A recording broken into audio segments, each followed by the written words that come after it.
Chapter 61, I Want to Be a Sage. After making sure that Jiang Xiao had fell asleep, Yi Yun quietly pulled away his hand. Even when Jiang Xiao was sleeping, Yi Yun did not rest. He used the purple crystal origins in his body to absorb the energy from the Qilin beast's head. Qilin beast was a desolate beast, and when Yi Yun had just broken into the Meridian's realm, he had absorbed the frost python's power of desolates, and due to a lack of experience, he had sucked up too much power, causing him harm. He had nearly burst his meridians. This time, Yi Yun had learned. He carefully controlled the energy intake into his body, and from the speed, he knew that the Qilin beast head could last him a month. In 1 month, he would pass the warrior selection and obtain new resources. As the night got deeper, Yi Yun, who had absorbed enough energy, quietly left the treehouse. He was like an agile monkey crossing through the woods, and had quickly reached a clearing. Under the clear sky and moon, was a youth in linen clothes. He sat under a tree and rested his back on the tree trunk. With the moonlight, he began flipping through the pages of that green ancient book with perfect focus. A yellowed leaf escaped from one of the old tree's branches and slowly fell upon one of the open pages, but the youth brushed it away gently and returned to his dedicated reading. Although it was dim at night, but after reaching the Meridian's realm, Yi Yun could clearly see in the night as if it were the day. So dragon dancing the 9 heavens is not only that one move. There are 3 others, making the entire set have 4 moves. Looking at Lin Xintong's Dragon Rib Tiger Bone Fist, the many questions Yi Yun previously had were gradually cleared. Back then, when Yao Yuan was teaching the warrior preparation camp members, under the consideration that the members had poor learning abilities, he had simplified all the moves. Only the simplest of moves out of the entire set of moves were taught. Now, with the entire set of Dragon Rib Tiger Bone Fist, he had filled in all the gaps. Oh. Miss Lin wrote here that although Dragon Rib Tiger Bone Fist is ingenious, it is after all a basic fist technique, and one should not be limited by the routines of Dragon Rib Tiger Bone Fist. If one were to be focused only on the routines of the Dragon Rib Tiger Bone Fist, then in one's entire life, one would only reach the completed realm of Dragon Rib Tiger Bone Fist, but not improve any further. Lin Xintong's words startled Yi Yun. He immediately focused on what Lin Xintong had noted. Lin Xintong's handwriting was elegant and each tiny word was soft and beautiful, but the content was majestic. Yi Yun could only feel the shocks from it. In Lin Xintong's notes, the highest realm one could reach with Dragon Rib Tiger Bone Fist was the peak of Purple Blood Realm. This was the so-called completed realm, but was there anything left to practice any further? Sorry, there's none. At this point, unless one obtained an even higher grade cultivation technique, could they reach an even higher realm, for example the Taya Sacred Technique. If one had the ability to obtain it, then one should definitely use it. But a problem will arise. The Dragon Rib Tiger Bone Fist previously learned was totally different from the Taya Sacred Technique.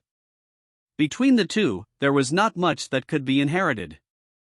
The Taya Sacred Technique was created by the founding emperor of the Taya Divine Kingdom, while the Dragon Rib Tiger Bone Fist was unexpectedly obtained by one of the descendant emperors.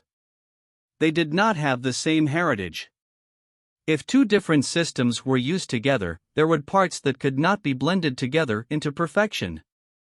On Earth, this would be like a high school student choosing to do mathematics for the college entrance exams, and upon entering college, quit mathematics to study history. This doesn't mean that he would not be able to learn anything. A talented person could easily still become a famous historian. But no matter what, the mathematics learned prior was a waste, for when researching historical articles, was there differentiation one could use? When changing techniques, there would be a problem. After learning the Taya Sacred Technique, then the Dragon Rib Tiger Bone Fist would be useless. Its use was only to break through mortal blood, and push him to the peak of purple blood. Just like a high school student learns mathematics only to obtain a college acceptance letter. This meant it was a waste of resources. A warrior's time was extremely precious. Practicing martial arts was a fight against the heavens. To break through to a higher realm, one needed to keep striving and not waste time. Lin Xintong was a person who went against the heavens. She wanted to accomplish an impossible miracle, so how could she afford such waste? Lin Xintong's method was to go beyond the routines and completely understand the routines and cater it for use only for herself. So forgetting routines is also known as assuming formlessness, an important step for walking your own martial path. Based on one's martial arts foundations, one could find a path to reach a high level of martial arts. The techniques learned along the way, no matter if it was basic, intermediate, or advanced, would be completely understood and merged into one's own understanding of martial arts. As such, it will not be a waste. When Yi Yun saw such a note, he had a sobering feeling. Yes, routines have limits, but martial arts is without limit. In ancient China, Mingzi had said, "If you believe everything you read, you better not read." A real sage would read the basic 3-character classic, 100 family surnames or advanced 4 great books, and even the 100 schools of thought. All these countless classics would be integrated into their knowledge before they write out their beautiful articles. I want to be a sage, I want to be a martial arts sage. Yi Yun vowed, and began studying even harder at the dragon-ribbed tiger bone fist that Lin Xintong had annotated. Without saying, this was the advantage of birth. Lin Xintong was born in a large family clan, and had much interactions and perspectives, so it was extraordinary.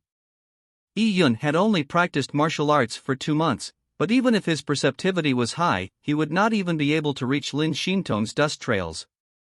Experience was only gained by a non-stop accumulation of learning. Even a sage had to begin from babbling as a child. Yi Yun used 2 hours to finish reading Dragon-Ribbed Tiger Bone Fist from cover to cover. He pondered over it and received a huge enlightenment. I too cannot rely on Miss Lin's understanding. Everyone has different understanding of things.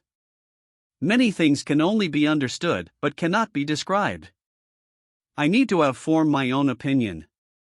It was a must to understand the opinions of others, but he could not just rely on them. Yi Yun carefully kept the manual and jumped onto a large rock. His body was filled with the fire elemental energy of the Qilin beast.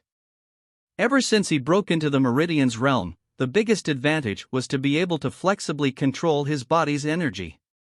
The Qilin beast energy he had absorbed in the treehouse had been sealed within his dantian. Now, Yi Yun began to open up his Ringdu Ermai, and he felt a surge of heat within his body. The heat flowed along Yi Yun's Ringdu Ermai, and cycled again and again. Slowly, Yi Yun's body was burning hot, as if he had been drinking a large pot of wine in a hot spring. Using this strength, Yi Yun began displaying Dragon-Ribbed Tiger Bone Fist. With the Qilin energy rushing to his head, Yi Yun could feel his spirit fully relax. His body began to move freely without thought, as if it moved on instinct. Such a dissociated state was the best state for learning martial arts. It had to be said that although Yi Yun's constitution was not good, his perceptivity and intelligence was far greater than children his age. Even the elites of the large tribes would pale in comparison to this Yi Yun who had led 2 lives. From the 4th mortal blood realm to the 5th mortal blood realm, besides eating treasures, another critical step was to gather the Yuan Qi into his body. And this was in fact the most difficult step. The warriors in the vast wilderness could fly, lift tens and hundreds of cauldrons, level off mountains. This energy, where did it come from? Would eating gruel, vegetables, and tea provide that energy? It's obviously impossible. Using the knowledge from Earth, energy was conserved. To make a horse run, one had feed the horse grass. It was the same for warriors. For a warrior to move a mountain, you had to provide him with the energy to move the mountain. So when warriors trained their body, be it some treasure, beast meat, or desolate bones, it had to be continuously consumed, as the warrior's energy consumption was dependent on the food. But upon reaching the Qi-gatherer realm, warriors would not just rely on the consumed food to provide energy, they could also absorb the energy from the surroundings to complement their bodies. When warriors attain an even higher cultivation, they could topple the mountains and overturn the seas. At this time, the main source of energy was not from food but the energy from heaven-earth Yuan Qi. After 2 rounds of Dragon Rib Tiger Bone Fist, Ian felt his body heating up. His body was drenched in sweat. To completely go through the Dragon Rib Tiger Bone Fist properly was an extremely laborious one. The energy Ian absorbed were depleted in 2 rounds. This energy would then settle within Ian's body, nourishing his body. Chapter 62, Scapegoat. At this time, the Lien tribal clan patriarch compound. What? This bitch Jiang Xiao had ran off? Upon hearing the news, the teacup in Lien Xingyu's crumbled. Pa! The hot tea splattered, giving Zhao Taizhu a shock. He did not know why Lien Xingyu had worked up such a temper. In fact, Lien Xingyu had an inferiority complex but was also a proud man. In front of the large tribe's elites, he had to be inferior, but in front of the poor people of the Lien tribal clan, he would not allow anything that was detrimental to his pride. For example, Jiang Xiao, although Lien Xingyu wanted Jiang Xiao, he had never expressed such a desire in front of his subordinates. It was like an emperor taking a liking to a small court girl. He would only visit, but never chase. How could a cheap commoner be worthy of his pursuit? That was the reason why Zhao Taizhu did not know about Lien Xingyu's designs on Jiang Xiao. Even now, he was still at a loss. Why would Lien Xingyu be so angry with Jiang Xiao running away? Leave. Lien Xingyu waved his hand. His expression was gloomy. I did not expect the bitch to be that stubborn, willing to die than to be possessed by me. One of the reasons Lien Xingyu was so angry was because he coveted Jiang Xiao's exceptional temperament and looks. The second reason why was the key reason.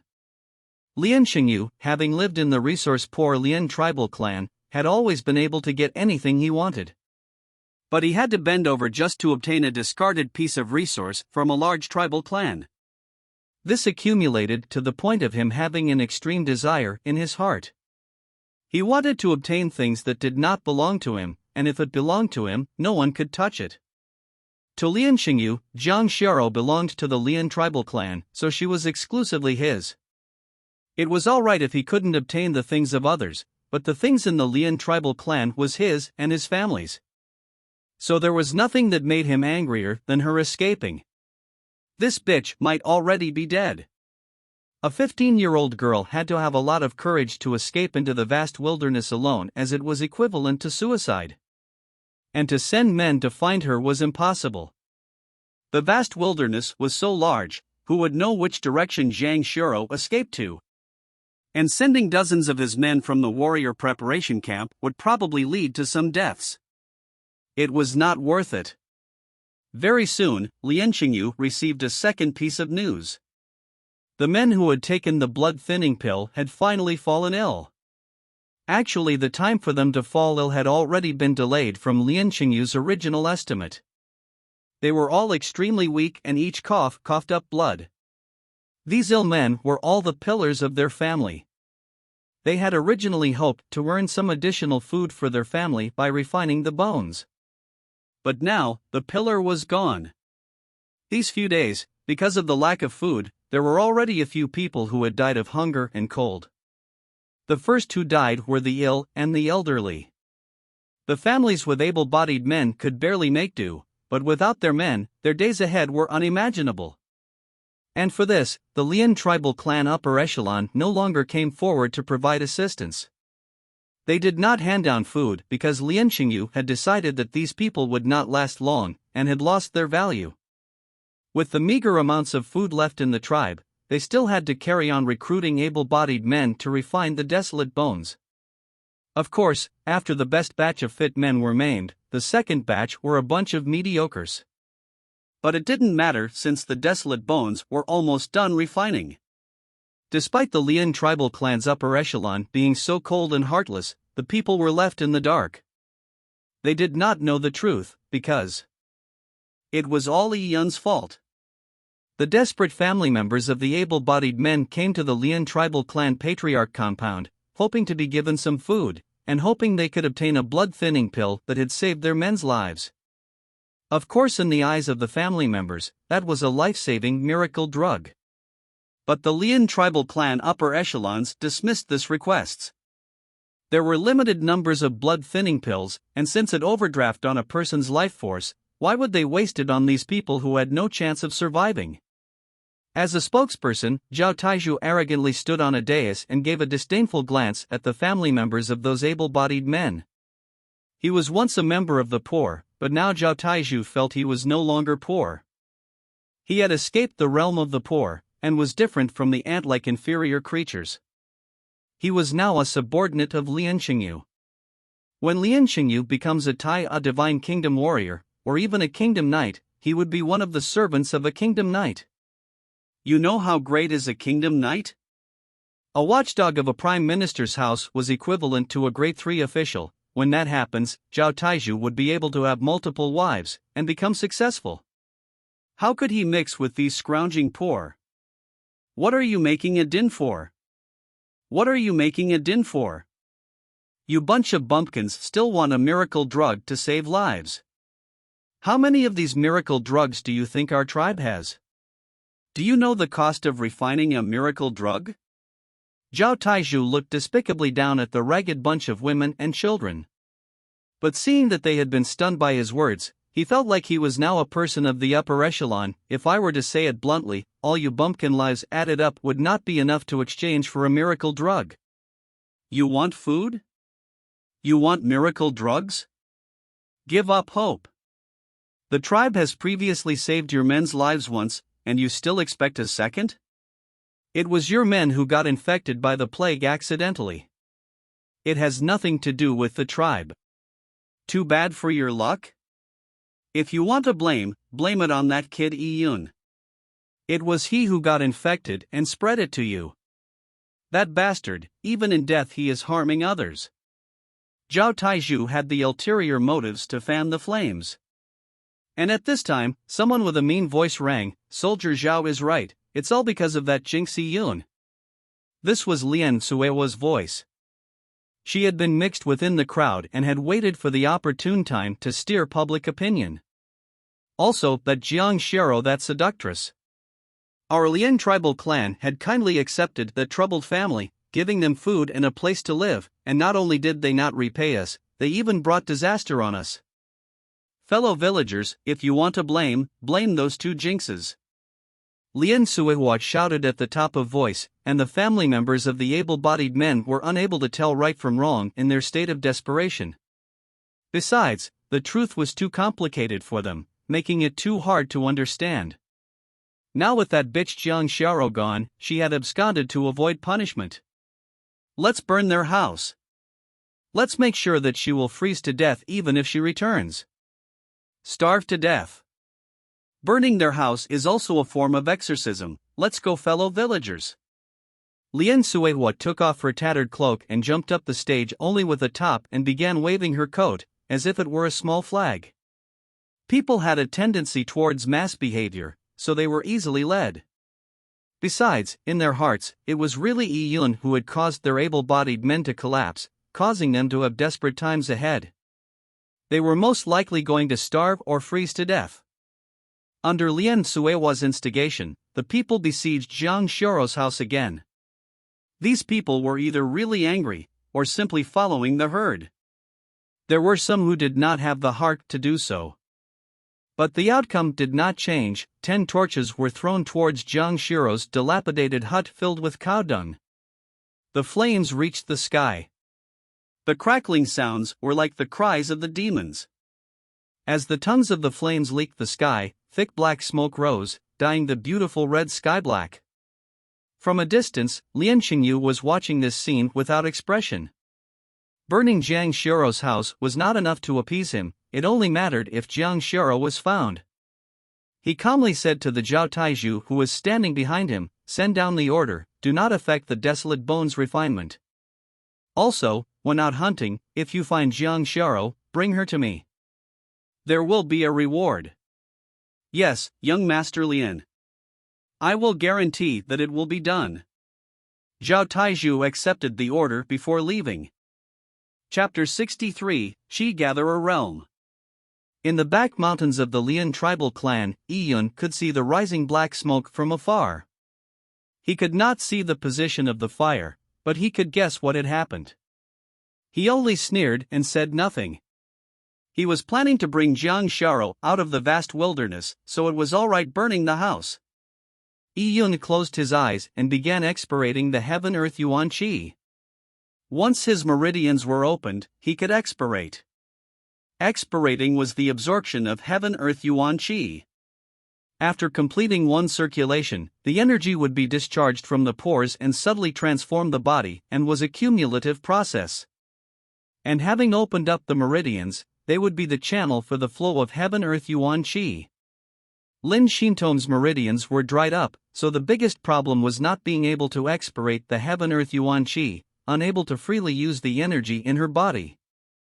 But even under such restrictions, Lin Xintong could still obtain her present-day martial arts achievements. It was an amazing feat. Yi Yun did not know this, and he was sitting in a trance-like state, and began expirating the yuan qi. Expirating may seem simple, but it was not. It was a process that tests talent. A person without talent would never be able to enter a trance-like state. They would feel like time passes extremely slowly.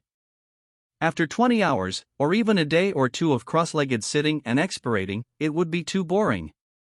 Most people would lose their patience after doing this boring thing for long periods of time. Especially the hyperactive children would not be able to endure this. But, if one could reach the trance-like state, then the concept of time will be lost. In a blink of an eye, several days would have passed. And the person expirating would feel like he had just taken a nap. As for Yi Yun, he was currently in such a state. Yi Yun's constitution was that of a normal person. But his soul was different from others. He had extraordinary perceptivity, and Yi Yun had the purple crystal hiding within him. The purple crystal was a divine artifact that was related to energy. A person's body has spirit, qi, and soul. In the flesh was spirit, while the soul was about the soul. As for the energy, it was qi. By using the purple crystal to gather qi, Yi Yun could do it easily. The speed at which he absorbed the heaven-earth yuan qi, or the circulation speed within his meridians, were far faster than a normal person. As such, Yi Yun had completely forgotten the concept of time. From sunset to late at night, from late night to dawn. The mountain was chilly, and Yi Yun's clothes were wet from the chilly air. A layer of white frost had already crystallized on his hair. Yi Yun had previously warned Jiang Xiao not to look for him, and to wait without worry in the treehouse. There was plenty of food in the treehouse which Jiang Xiao could prepare when she was hungry. After sunrise, the sun rose in the vast wilderness. It was a beautiful picture as the golden sun climbed up with difficulty. The horizon appeared to be coated gold by the sunlight. The entire mountain had seemed to have been revived as they welcomed the baptism of the golden sunshine. Yi Yun remained motionless. His young face greeted the rising sun as if many light dots were jumping on his skin. After sunrise, it was midday, followed by evening and into the night. Yi Yun had sat there meditating for a day and a night without taking in a single grain. He was like a piece of rock that never moved. But if you had Yi Yun's vision, you would see numerous light dots flying towards Yi Yun, covering his entire body. His body's meridians had become crystal clear from the flowing golden light. Under the light, it was as if he had turned transparent. Yi Yun could even see the insides of his body, where the shining meridians formed a perfect meridian graph. This was a mesmerizing scene. Slowly the lights Yi Yun could see grow thicker. His meridians were becoming brighter and brighter, and his body was getting hotter. In Yi Yun's mind, various images appeared. They were the moves of the dragon-ribbed tiger bone fist playing out like a movie in his mind. It was as if Yi Yun was cultivating himself in a spiritual world, and he kept doing each stance of dragon-ribbed tiger bone fist without tire. Behind Yi Yun were the shadows of a dragon and tiger, each taking a side. Yi Yun's condition became more and more mysterious. He could feel that his body was being pressed and his cells were continuously compressed and solidified. His bones became heavy and his blood had become similar to mercury. After Dragon Rib Tiger Bone Fist, Ian began practicing the elephant swallowing technique. The elephant swallowing technique was not a fist technique, but a set of moves, and this set of moves was extremely mysterious, even more so than Dragon Rib Tiger Bone Fist. Elephant swallowing technique was extremely high in energy consumption. Under the situation of a body's energy being drained, the body would reach a state of absorbing energy from the external world where it welcomed all. Ian was now like a sponge, and he was in the energy ocean freely absorbing its power. After the Yuan Qi accumulated to its maximum and Ian having performed elephant swallowing technique and dragon rib tiger bone fist for the umpteenth time. Pang! Suddenly, Ian heard something explode in his body. A raw and sweet breath surged up Ian's throat, and with the open of his mouth, he had vomited a large mouthful of black blood. This mouthful of black blood was extremely thick and sticky. After vomiting it out, Ian felt full of energy, like nectar raining down his head, drenching his whole body. He opened his mouth and the nectar would enter his mouth. Ian knew that he had reached the 5th level of mortal blood, Qi Gatherer. Qi Gatherer realm was the transitionary border between the mortal blood realm and the purple blood realm, the process where a person's body could shrug off their mortality. Wonderful! It really feels wonderful. Ian suddenly opened both his eyes. His eyes flashed like lightning and his gaze would shoot out like lightning, piercing through darkness. He jumped up and looked like a tiger living on the rocks. Having reached the Qi Gatherer realm, Ian felt his body full of energy. He casually lifted his right leg and stomped down. Boom! The black ironstone by his feet was stomped open by Ian's foot. Seeing the cracked piece of rock, Ian was very satisfied. My strength is many times stronger than when I was in the Meridian's realm. Not even a 1,000-pound cauldron, lifting even a 5,000 to 6,000-pound cauldron would be no problem. With his strength reaching 6 cauldrons, or 6,000 pounds, it was no wonder the rock was shattered, as a 6,000-pound object would cause the same damage when dropped from a height. If that 6,000-pound object had reduced its size to that of a fist, it would be terrifying. And with Ian's dragon rib tiger bone fist, the fist would be way stronger than his body's strength by several times. Chapter 64, Desolate Bones Refinement, completed. Ya Yuan had previously said that when Dragon Rib Tiger Bone Fist was trained to a certain state, one could lift 1,000 pounds and pull a 9-shur bao. I haven't even mastered half of the Dragon Rib Tiger Bone Fist yet, and already have this strength. When I finish the 18 stances of the Dragon Rib Tiger Bone Fist, I will be able to easily exceed 10,000 pounds.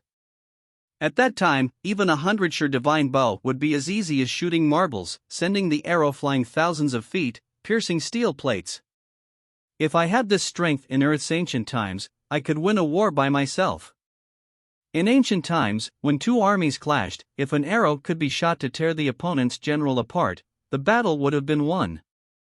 Thinking of this, Ian felt his stomach. He was hungry. I'm sure a glutton. Ian was speechless. After all, there was nothing he could do about it. A warrior were bound to have large appetites. Even the energy needed to stomp the black ironstone to pieces was the amount that could last a normal person for days. A warrior upon reaching the Qi Gatherer realm would have strength above 1 cauldron. If the warrior wanted to improve, he would have to work hard at cultivating. Using 1 cauldron of strength to cultivate had naturally high energy consumption. And to replenish the energy was to eat more. Ian endured his hunger and practiced a dragon rib tiger bone fist. He really had the strength to easily shatter rock.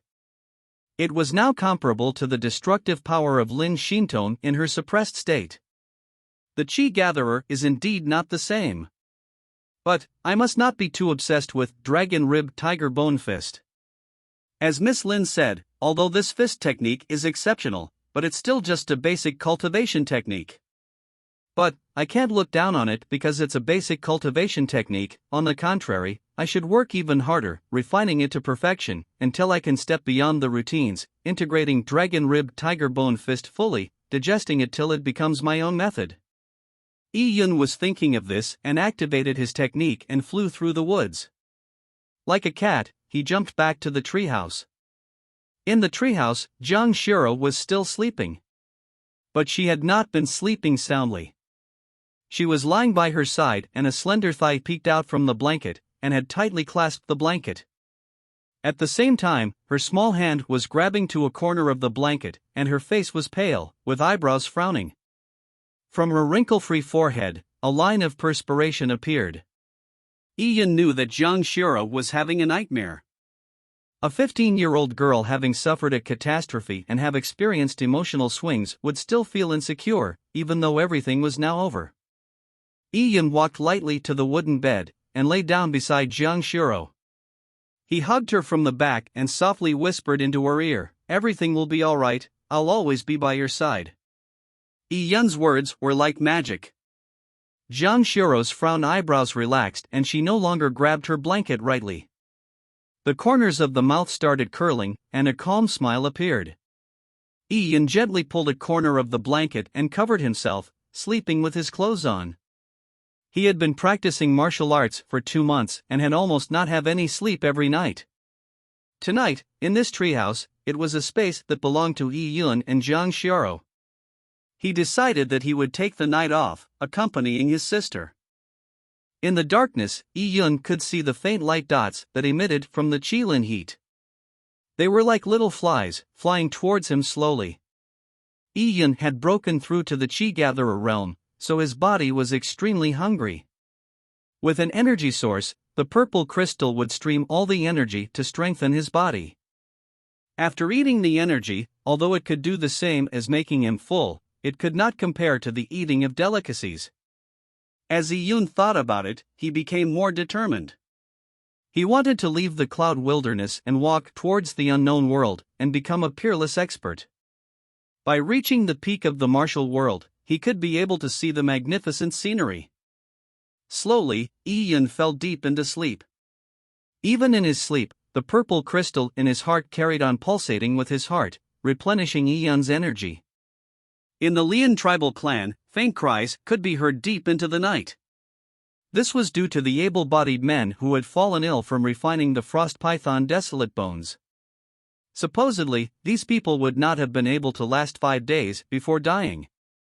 However, it had already been 7 days, and they were still hanging on their last breath. They had been eating porridge daily, yet they did not die. They didn't have any strength, and were bedridden. They had dark eye circles, and no trace of blood could be seen on their faces. This was actually the after effects of eating the blood-thinning pill. The blood-thinning pill overdraft a person's life force, causing the blood to thin, and making the person bedridden. But besides the after effects of the blood-thinning pill, there were not much of an after effect from the frost python toxin. Supposedly, the frost python toxin's after effects were even worse, and was enough to take all their lives. But no one paid attention to this. Because in the Lian tribal clan, they were preparing a huge celebration. This celebration was to celebrate the completion of successful refining the desolate bones. This was an event that would determine the tribe's future, so with people being superstitious in the vast wilderness, how could they not hold a celebration? Happiness always comes suddenly. As the preparations were beginning, Lian Xingyu received great news that the frost python desolate bones had already been refined into desolate bones essence. Upon receiving the news, Lian Xingyu was pleasantly surprised. Why is it so fast? It's earlier than the forecast by 10 days. According to the techniques manual, another 10 days to completely refine the desolate bones essence would be its best prediction. Ha ha ha. It's so fast. Xingyu, Grandpa congratulates you. As the laughter traveled over, the Lian tribal clan's patriarch slowly walked in. His face was full of joy. He was indeed happy. With the desolate bones refined, Lian Xingyu could break into the purple blood realm, and after being selected by the Taiya divine kingdom, his achievements would allow even his pets to ascend heaven. As Lian Xingyu's grandfather, he had played a huge role in it. He could follow Lian Xingyu into the city to live a comfortable life. Although he was the patriarch, he was sick of the poor life and was already planning to destroy the Lian tribal clan. It would be great in the city. The people there were rich and he could get a few concubines and peacefully enjoyed the comforts of his remaining life. Good. It's too good. Lian Xingyu was excited. The displeasure of Jiang Xiaro being missing had long been forgotten. Compared to the Desolate Bones relic, what was women? In the future, when he made his meteoric rise, would he have any lack of women? How are the preparations for the celebration? Asked Lian Xingyu. It happened too suddenly, and the celebrations aren't prepared. I will get people to prepare it overnight. Tomorrow, we will kill our livestock to honor the heavens. Xingyu, the tribe's hope now rests on you, said the patriarch as he patted Lian Xingyu on the shoulder. He had placed all hope on Lian Xingyu.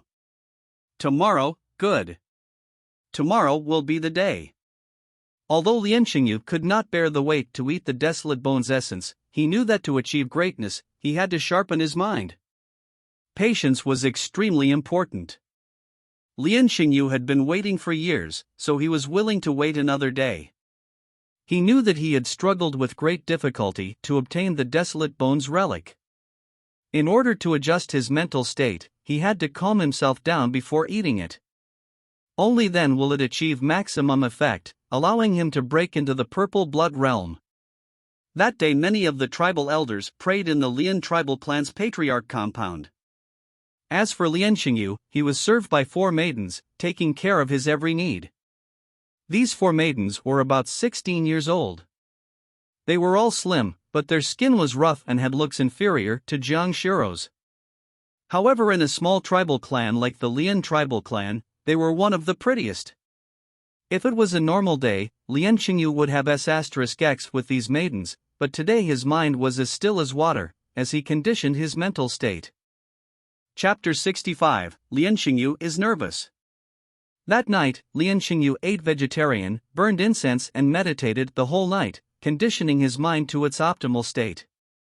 The next day, early in the morning, the celebration officially began.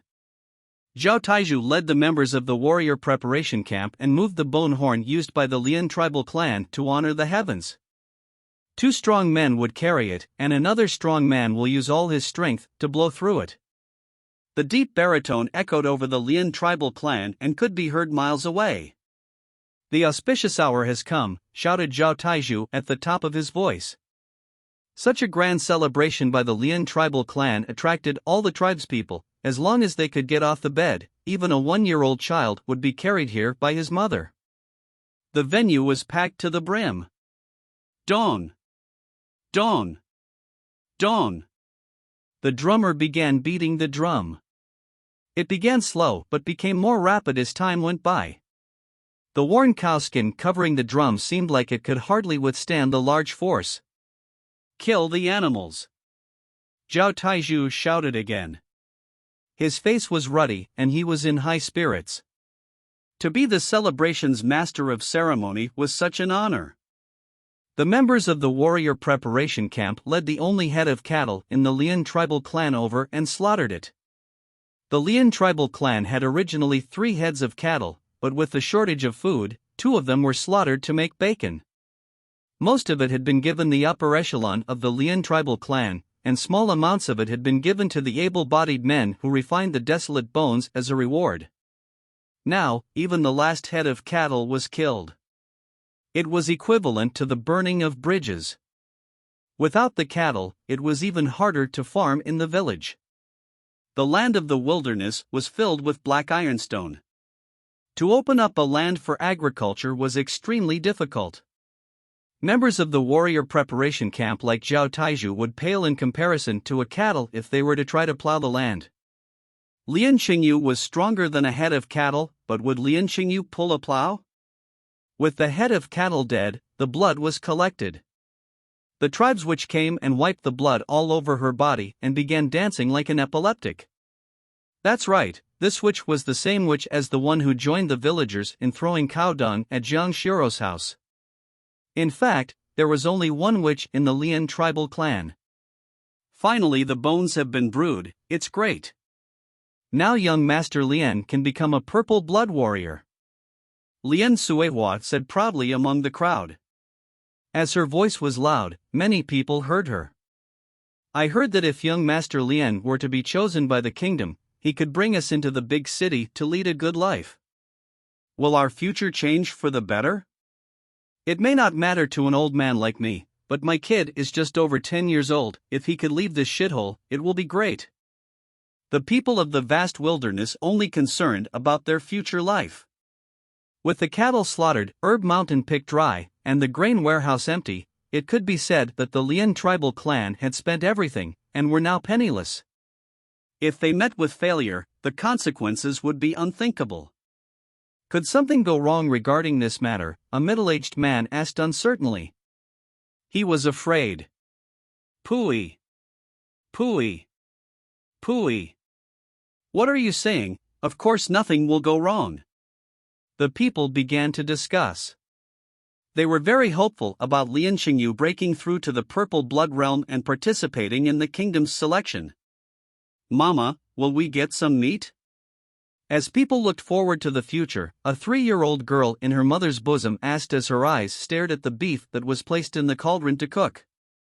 She could not stop swallowing her saliva. "Don't speak rubbish. That's a tribute to the gods, how can they give it to you?" The woman jumped as she quickly covered the girl's mouth. The ceremony lasted for 2 hours before it ended.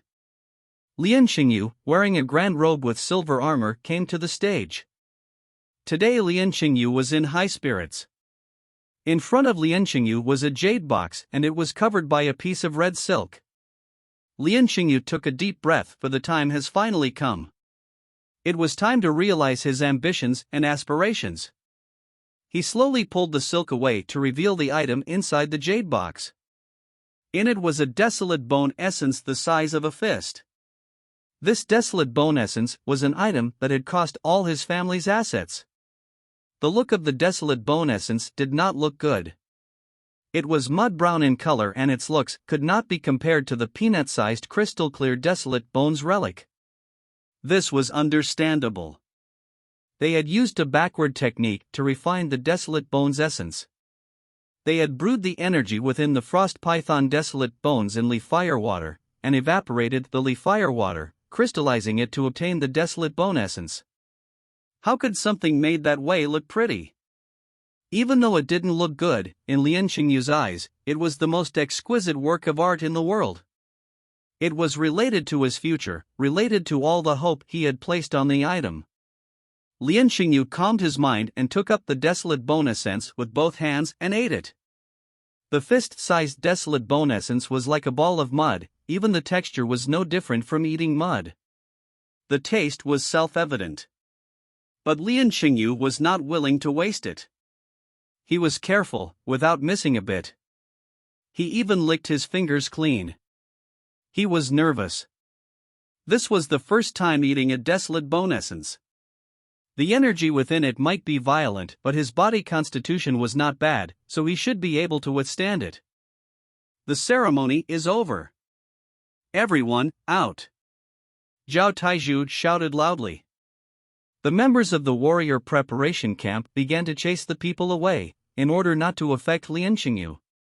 Lien Xingyu would break through to the purple blood realm on the altar blessed by the tribal witch. Although they were being chased away, these people did not go far. They looked from afar to see the situation on the altar. All they saw was Lien Xingyu sitting cross-legged. He had begun to regulate his breathing in a bid to break though. But the expected heat rush that would spread throughout his body, giving his body an exploding feeling, did not happen. Instead, his diaphragm was clam. It was as what he just ate was a normal mud ball. Oh? What's the matter? Lien Xingyu frowned. Could there be a delay before the desolate bone essence would kick in? Do I need to wait a little longer? Lien Xingyu began to patiently wait and wait. Stay calm. You need to calm down. When the desolate bone essence releases its energy, it will be like a surge. Although my body has a solid constitution, but when the surge happens, it might be hard to bear. I need to calm my heart and grit my teeth. Upon withstanding this surge, I would be like a phoenix rising from the ashes and soar into the sky. Lien Xingyu had this thought and calmed his heart and mind down. However, 15 minutes passed. There was not the slightest reaction from the desolate bone essence that had reached his stomach. This was the first time Lien Xingyu ate a desolate bone essence, so he did not know how long it would take to show its effects. He thought that maybe the desolate bone essence was not easily digested, so it would be slow. Maybe. Chapter 66. For many generations, the wilderness will be unified. Seconds changed to minutes as Lien Xingyu began to have his doubts. As the matter was of great importance, he was afraid something wrong had happened. Why hasn't the desolate bone essence revealed its effects after such a long time? When he bought the desolate bone, he had carefully checked it. The desolate bone had no traces of having been refined before. And in the beginning of the refinement process, there was the appearance of the frost python toxins that was recorded in the books. It had caused a group of able-bodied men to fall ill. That meant that the desolate bone was genuine. Did something wrong happen during the refinement process? Thinking carefully, it couldn't be. There were many of his men who were watching the refinement process, and he had checked on the process every now and then. How could there be a problem? Lien Xingyu was no ordinary person. After a deep round of pondering, he calmed down quickly and said to himself, "Mud can be solidified after a rain, but jade amber has to be buried for millions of years to be nourished by the land. Sweet corn can be harvested in a year, but an immortality pill needs to be subjected to millions of years to absorb the essence from the surroundings. An unscrupulous charlatan can write a fist technique book in 3 days, but the Taya Divine Kingdom's founding emperor had to train for 10,000 years to create the Taya sacred technique. A mud block will be smashed with one stomp, but a jade amber will become a piece of art handed down for generations. Sweet corn will become the waste of humans, but an immortality pill could make a king a god. A charlatan's fist technique manual can only be used to cheat a fool of his money, but the Taya sacred technique will be spread down for ages, sought after by warriors. To accomplish greatness, patience must be honed.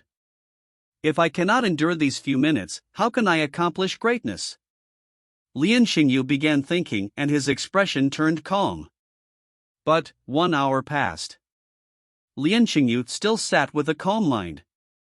His words had been repeated to himself an uncountable number of times. 2 hours passed. Lien Xingyu's forehead started to ooze sweat. 4 hours passed. Lien Xingyu's eyes were blood red, his fists clenched tightly, with his nails lodging deep into his flesh. 6 hours. Zhao Taizhu and the rest were already aching in their feet. As for the people crowding around Lien Xingyu, waiting for him to soar into the sky and bringing them into the city, had already stretched out their necks till they became stiff. 8 hours, the sun had set. Lien Xingyu had been sitting there in his silly meditation the whole day. How could this be? How could this be? How could this be? Lien Xingyu shouted in his heart. Veins looking like earthworms appeared on his forehead, making him look hideous. Seeing Lien Xingyu in this state, Zhao Taizhu and company began to rouse themselves. Even the Lien tribal clan patriarch was staring widely with full attention. They knew this was probably the legendary explosive power of the desolate bones. Because the energy was too strong and Lien Xingyu was at his body's limits, would the veins rise up? If something inadvertent happened, it could cause Lien Xingyu's veins to explode. In history, there was no lack of warriors who ate the desolate bone's essence greedily, but instead of absorbing it, they only ended up blowing up their bodies. Everyone step back, no one is to interrupt. Anyone who makes a step forward, kill. The patriarch issued his command. This was Lien Xingyu's most crucial moment. If anyone were to disturb Lien Xingyu, he might be received damage to his meridians, destroying hopes of breaking through. When that happened, it would not be enough to grind the person to death. 10 hours. The sky was totally dark and the moon was high in the star-filled sky. But the Lien tribal clan upper echelon and the members of the warrior preparation camp had not left. The tribe's witch and doctor were all awaiting orders. They had just ate a few bites for their meals. The witch would kneel down to pray from time to time, continuing on her ceremony, blessing Lian Xingyu. At this time, Lian Xingyu, who was meditating, suddenly made a loud roar. Ah! This roar was deep but loud. It was like the angry roar of a beast, soaring to the ends of the skies. Boom! The altar Lian Xingyu was sitting on cracked open. This was caused by Lian Xingyu's energy. Young Master has broken through. Young Master has broken through. Seeing such a display, Zhao Taizhu leaped up in joy. The members of the warrior preparation camp got up to cheer and celebrate. The patriarch only stroked his beard and revealed a happy smile. Only the warrior preparation camp instructor Yao Yuan looked curiously at Lian Xingyu. His eyes were puzzled because why did Lian Xingyu's roar contain a deep sense of irreconcilability and hate? Zhao Taizhu signaled to the people behind him. Its meaning was to shout with him. Congratulations, young master! Congratulations, young master! With young master's purple blood completed, he will unify the wilderness. Young master to live for many generations, life as long as the skies. The members of the warrior preparation camp began shouting in unison. They had practiced this chant for very long. This was planned by Zhao Taizhu in secret. Zhao Taizhu, who was a master of sucking up, would never have passed up this opportunity. It had to be said that the members of the warrior preparation camp were much stronger than the average person. Having practiced this chant, the sound was loud and could be heard from 10 miles away. As such, everyone in the Lian tribal clan knew that Lian Xingyu had broken into the purple blood realm. For the past few days, Lian Suihua had been deliberately spreading the news, so even a granny whose teeth were all dropping off knew what the purple blood realm meant. It was in best of the best among all the experts. The Zhang Yuxian who came a few days ago to the Lian tribal clan was in the purple blood realm. Now young Master Lian can't be that much weaker than Zhang Yuxian. Young Master Lian has broken into the purple blood realm, we will have a good life in the future. Yes, young Master Lian had previously said it, we will all be brought into the city. You may not know, but back then when young Master Lian was born, the entire sky was lit red. It's obvious young Master Lian is a star that descended, and not someone ordinary. People discussed animally because they had been yearning for a life of ease. The sufferings and hunger they had endured was no longer important. As long as Lian Xingyu broke through, then all sorts of good things would come. They did not seek prosperity, but as long as they had a stable life, they would be thankful. The people were kept afar, but the members of the warrior preparation camp had already circled Lian Xingyu, and were chanting even louder. Young master to live for many generations, the wilderness will be unified. Young master's prowess is unparalleled, life as long as the skies. All they could chant were those few words, but at this time Lian Xingyu's face was pale. His eyes looked at the surroundings in an unfocused manner. Pwah!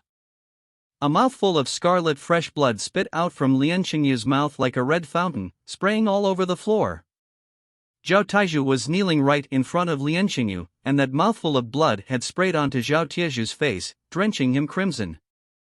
Zhao Taizhu was dumbfounded, he just stood there dazed. The other members of the warrior preparation camp were dumbfounded too. What happened? Cheng Yu! Cheng Yu! The patriarch jumped in shock and flurriedly rushed over and supported Lian Xingyu. Doctor, call the doctor. The tribe's only doctor had been waiting by the sidelines all this time.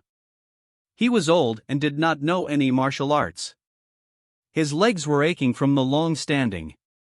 Seeing Lian Xingyu vomit blood suddenly, his face turned pale. He ran over, but because his legs were not stable, he had tumbled and crawled to Lian Xingyu's side. When he measured Lian Xingyu's pulse, he could only find that his pulse was in utter disorder, and was unsure of the matter. At this time, Zhao Taizhu opened his mouth and waved, everyone, rest assured. Young master must have just broken through, causing his pulse to be unstable. He vomited out black blood, it's known as marrow cleansing, I guess you don't know about it. Marrow cleansing requires the vomiting of the impure black blood in the body. As he said that, Zhao Taizhu wiped the blood of his face. For a moment, Zhao Tieju's face was as red as the dancing witch. The people around looked at Zhao Tieju's face and gaped. They did not know what to say, nor did they know how to break the silence. After wiping the blood off his face, Zhao Taizhu was still calm and said, "Soon young master will recover, and when that happens, for many generations, the wilderness will be unified." In Zhao Tieju's heart, Lian Qingyu was a god. What could happen to a god? Besides, Lian Qingyu had just broken through to the purple blood realm, so a little imbalance was normal. Chapter 67, Conceal the Secret. The patriarch completely ignored Zhao Tieju's words. Having lived to a ripe old age, he was able to tell with his own abilities. He worriedly asked, "Doctor, how is he?" The Lian tribal clan's barefooted doctor's knowledge was originally limited, so he was unable to tell. This quack began to panic and was utterly dumbfounded by the question of the patriarch. What did he know? "The situation, I can't really tell. I'll write a prescription to the young master. The young master's foundation is solid and he's strong, he should be fine." "Are you sure he'll be alright? Could it be that because the young master broke through, leaving his body weak, was the backlash in his vitals caused by the Yuan Qi? As such, he should recover soon, right?" The quack did not dare guarantee this. His forehead was filled with sweat, but he composed himself with a sigh. "Everything will depend on the young master's future conditions. Let him take the prescription and have a good night's sleep. Tomorrow we should be able to tell, tomorrow." The quack had just said a bunch of crap that was as good as not saying anything. As for Yao Yuan, he frowned and walked to the side of the patriarch and whispered a few words into his ear. "What did you say?" After hearing Yao Yuan's words, his heart skipped a beat. "You say Qingyu failed to break through?" The patriarch hushed his tone, for this matter was of great concern. He did not want this to spread. It should be a failure to break through, resulting in a counterflow of energy against him.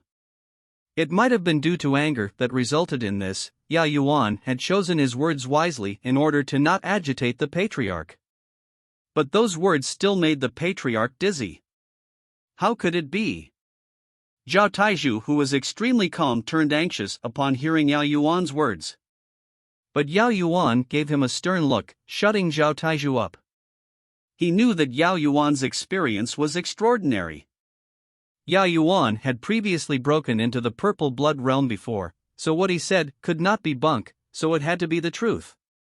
Young Master Lian really failed in his breakthrough?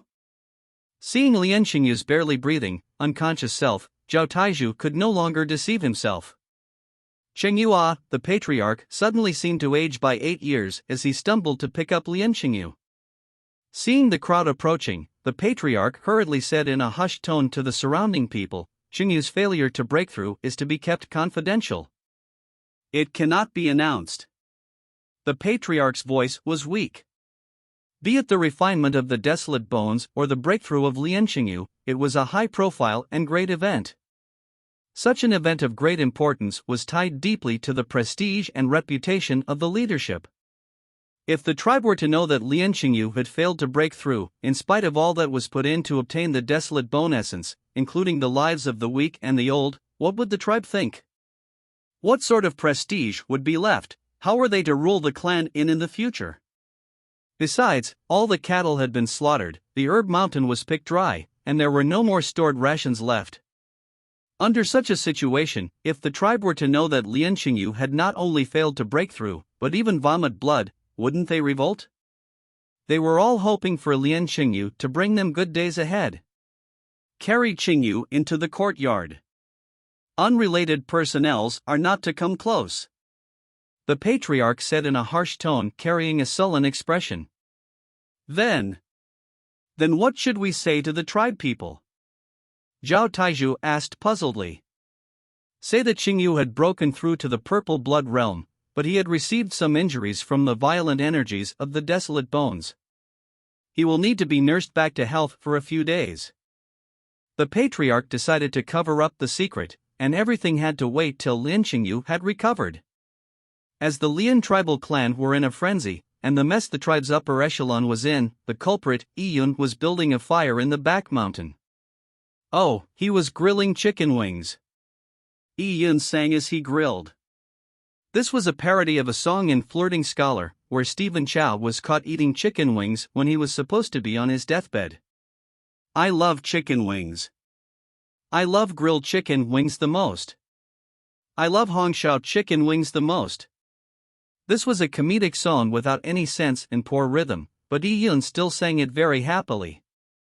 Although using firewood to grill meat was difficult, it could not deter a glutton's desire for barbecue. Soon, Yi Yun's chicken wings were smelling good. Drop after drop of grease dripped into the fire as it roared in response. It's complete. Yi Yun cut the meat on the grilled chicken wings and sprinkled some seasoning. Sis Shuro, try it. Yi Yun gave Jiang Shuro the first chicken wing that finished grilling. Be careful, it's hot, Yi Yun warned. To Yi Yun, Jiang Shuro was the most important person in the world. You little kid, beginning to warn your elder sister now? Jiang Shuro gave Yi Yun a stare. In the past, Jiang Shuro would make porridge for Yi Yun, and because she was afraid Yi Yun would scald himself, Jiang Shuro would always cool the porridge by blowing at it, warning him, slowly eat, be careful, it's hot. A simple phrase, yet it sounded very sweet. Yi Yun made sure that the chicken wings he grilled were crispy on the outside and tender on the inside. Although there were some black spots, it was harmless. Jiang Shuro opened her mouth and took a tiny bite. It was really tender and juicy, making it extremely delicious. So delicious. Jiang Shuro's face was glowing. What happier thing could happen besides circling a fire and sharing delicious chicken wings with her brother? Yuner, you should eat too. Oh, of course. It took me a great deal of research to find a firewood that doesn't give off black smoke. Yi Yun smiled. Yi Yun's progress had slowed down the past few days, and was no longer breaking through into new realms every few days. The Qi Gatherer realm was a demarcating line. Cultivation progress upon reaching it would slow down. A person without talent will be stuck at this bottleneck for life, never to improve. Yi Yun had already absorbed half of the Qilin's head's energy. Yi Yun had further deepened his understanding of the purple crystal. He could now control the speed at which the purple crystal could absorb energy. Back then, when Yi Yun first broke through to the Meridian's realm, he had nearly burst his body due to an unrestricted flow of incoming energy within his opened meridians. Now, Yi Yun could control the speed of absorption of the purple crystal, so he would no longer make the same mistake again. The energy in Qilin's head is much richer than the energy in Lian Qingyu's desolate bones. It should be able to last another 10 days or so. By then, it would be almost time to participate in the kingdom's selection. As he thought about it, he suddenly heard a faint sound in the distance. After reaching the 5th stage of mortal blood, Yi Yun's senses were keen, so he could easily hear the sounds from afar. Sis Shuro, wait for me, Yi Yun said before jumping down the large tree with ease. In the distance, what he saw made him gasp. Chapter 68, Behemoth Troop. In the dark night, there was a row of fire torches in the valley moving like a slithering fire snake. Using the light, Yi Yun could see the troops were made up of huge beasts marching through the mountains. Atop the beasts were people holding torches. It's the Jin Longwei's beasts, it's the Jin Longwei army. With a glance, Yi Yun could see about 80 behemoths. One wouldn't need to go into detail about such a troop's battle prowess. Among them, the behemoth leading the pack flew a flag banner on his back. That flag was golden yellow in color, and on it was a beautiful dragon, Jin Long. This was the flag of the Jin Longwei. When he had parted with Lin Xintong and Old Man Su, Yi Yun had asked regarding the kingdom's selection. He also knew that the Jin Longwei had purposely created an extremely detailed map of the Cloud Wilderness. Of course, Old Man Su did not tell Yi Yun anything about the 2 occurrences of the purple cloud phenomenon that happened in the past few months. If he did, Yi Yun's thoughts would run wild. They are finally here. For this troop to enter the Cloud Wilderness, it has been for the kingdom's selection. I guess it's about time. The Cloud Wilderness was extremely broad, and the small tribes were numerous. To organize the kingdom's selection, they could not go to every tribe to hold the examination. Hence, they would gather all of the candidates in one of the large tribes, set a particular standard, and collectively assess them. The destination for the Jin Longwei was the Tao tribal clan. They had decided on the Tao tribal clan's land as the examination center for the kingdom's selection. The Tao tribal clan controlled an area that spanned several miles in diameter. The biggest tribes had hundreds of thousands of households, which was equal to 1 million people. In the Cloud Wilderness, the population census was based on the number of able-bodied men, as this number was most meaningful. Able-bodied men were the main labor force, and also the leading warriors in battle. To reflect a tribe's real strength, including the old and sick, would make it meaningless. An able-bodied man had a wife, parents, and a few children. As for the families without able-bodied men, like Yi Yun and Zhang Xiaorou, they wouldn't even be considered a household, so when a population census is made, Zhang Xiaorou will not be included in it. For a large tribe, a household was about 6 to 7 people, so with hundreds of thousands of households, it would be about 1 million people. In the Cloud Wilderness, to have a tribe consisting of 1 million people was quite amazing. Cloud Wilderness, Tao Tribal Clan. The Tao Tribal Clan had survived in the Cloud Wilderness for more than 1,000 years.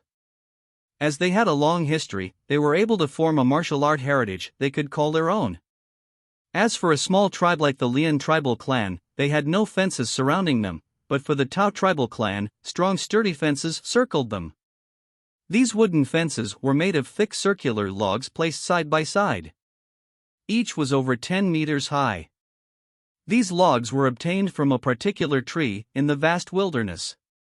Its body was extremely dense and solid and wouldn't rot even after a few hundred years of experiencing the elements.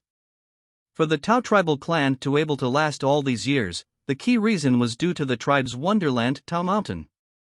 Desolate beasts avoided wonderlands, and only live in the desolate lands, hence under the Tao Mountain's protection, few desolate beasts appeared in the area controlled by the Tao tribal clan. Also, the Tao tribal clan had no lack of purple blood warriors or warriors at the peak of the purple blood realm. Not only that, the Tao tribal clan had a precious ancestor weapon. Even if a strong desolate beast mounted an attack, with the ancestor weapon as the core, the numerous purple blood warriors could create an array, giving them the power to battle. Because of these reasons, the Tao tribal clan had lasted for many years, and had grown in strength. But a strong and large tribe would not be able to compare to the large entity like the Tai Divine Kingdom. The comparison would equal to that of a pebble at the foot of a mountain, or a dust speck at the under the roots of a tree. It was not worth mentioning. At this time, the Tao tribal clan had received the news. At high noon, the Jin Longwei would arrive. The Tao tribal clan's patriarch and a large number of tribal elders were there to receive them. At high noon, the Jin Longwei arrived punctually as mentioned. The leader of this convoy from Jin Longwei was a man in red armor. He was the Jin Longwei's red shirt's leader, Zheng Tan. The Tao tribal clan is honored for life to have 1,000 households Zheng to grace his presence here. Seeing Zheng Tan, the Tao tribal clan's patriarch immediately came forward to receive him in an extremely deferential manner.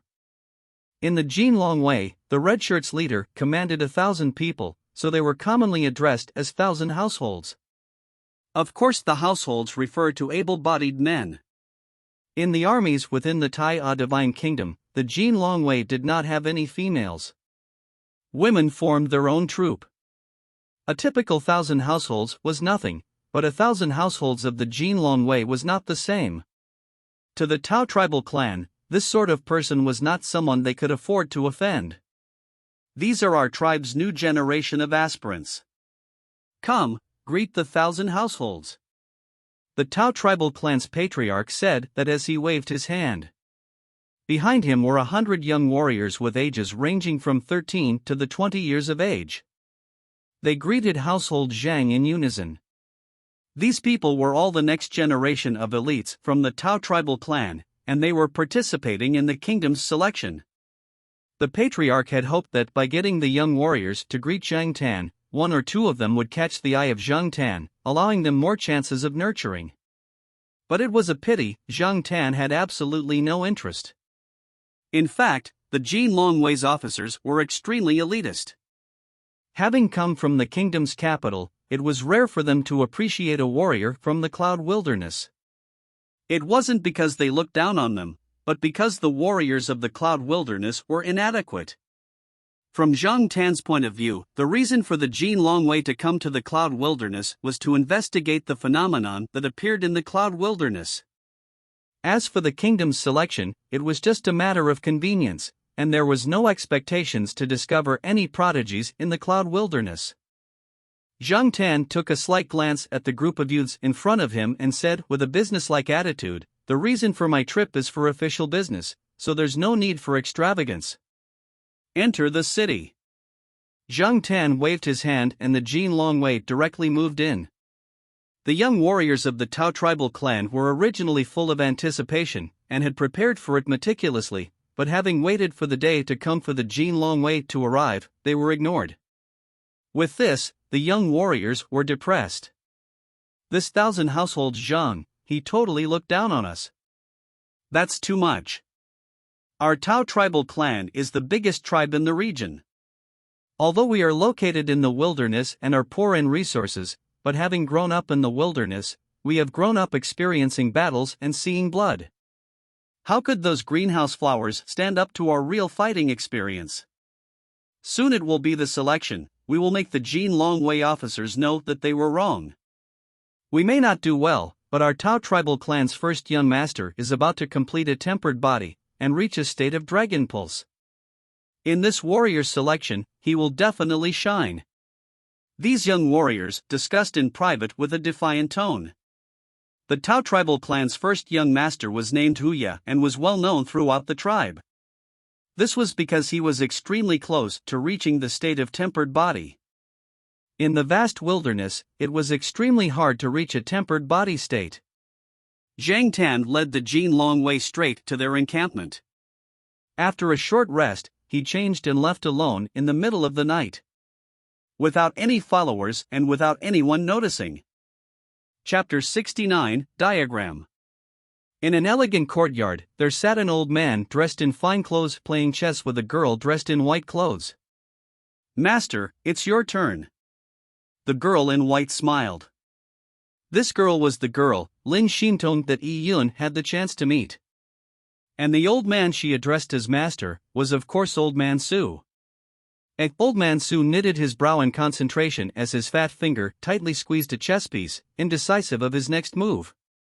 He had used various excuses to avoid the last 8 chess matches. He had once again been forced into a corner by Lin Xintong.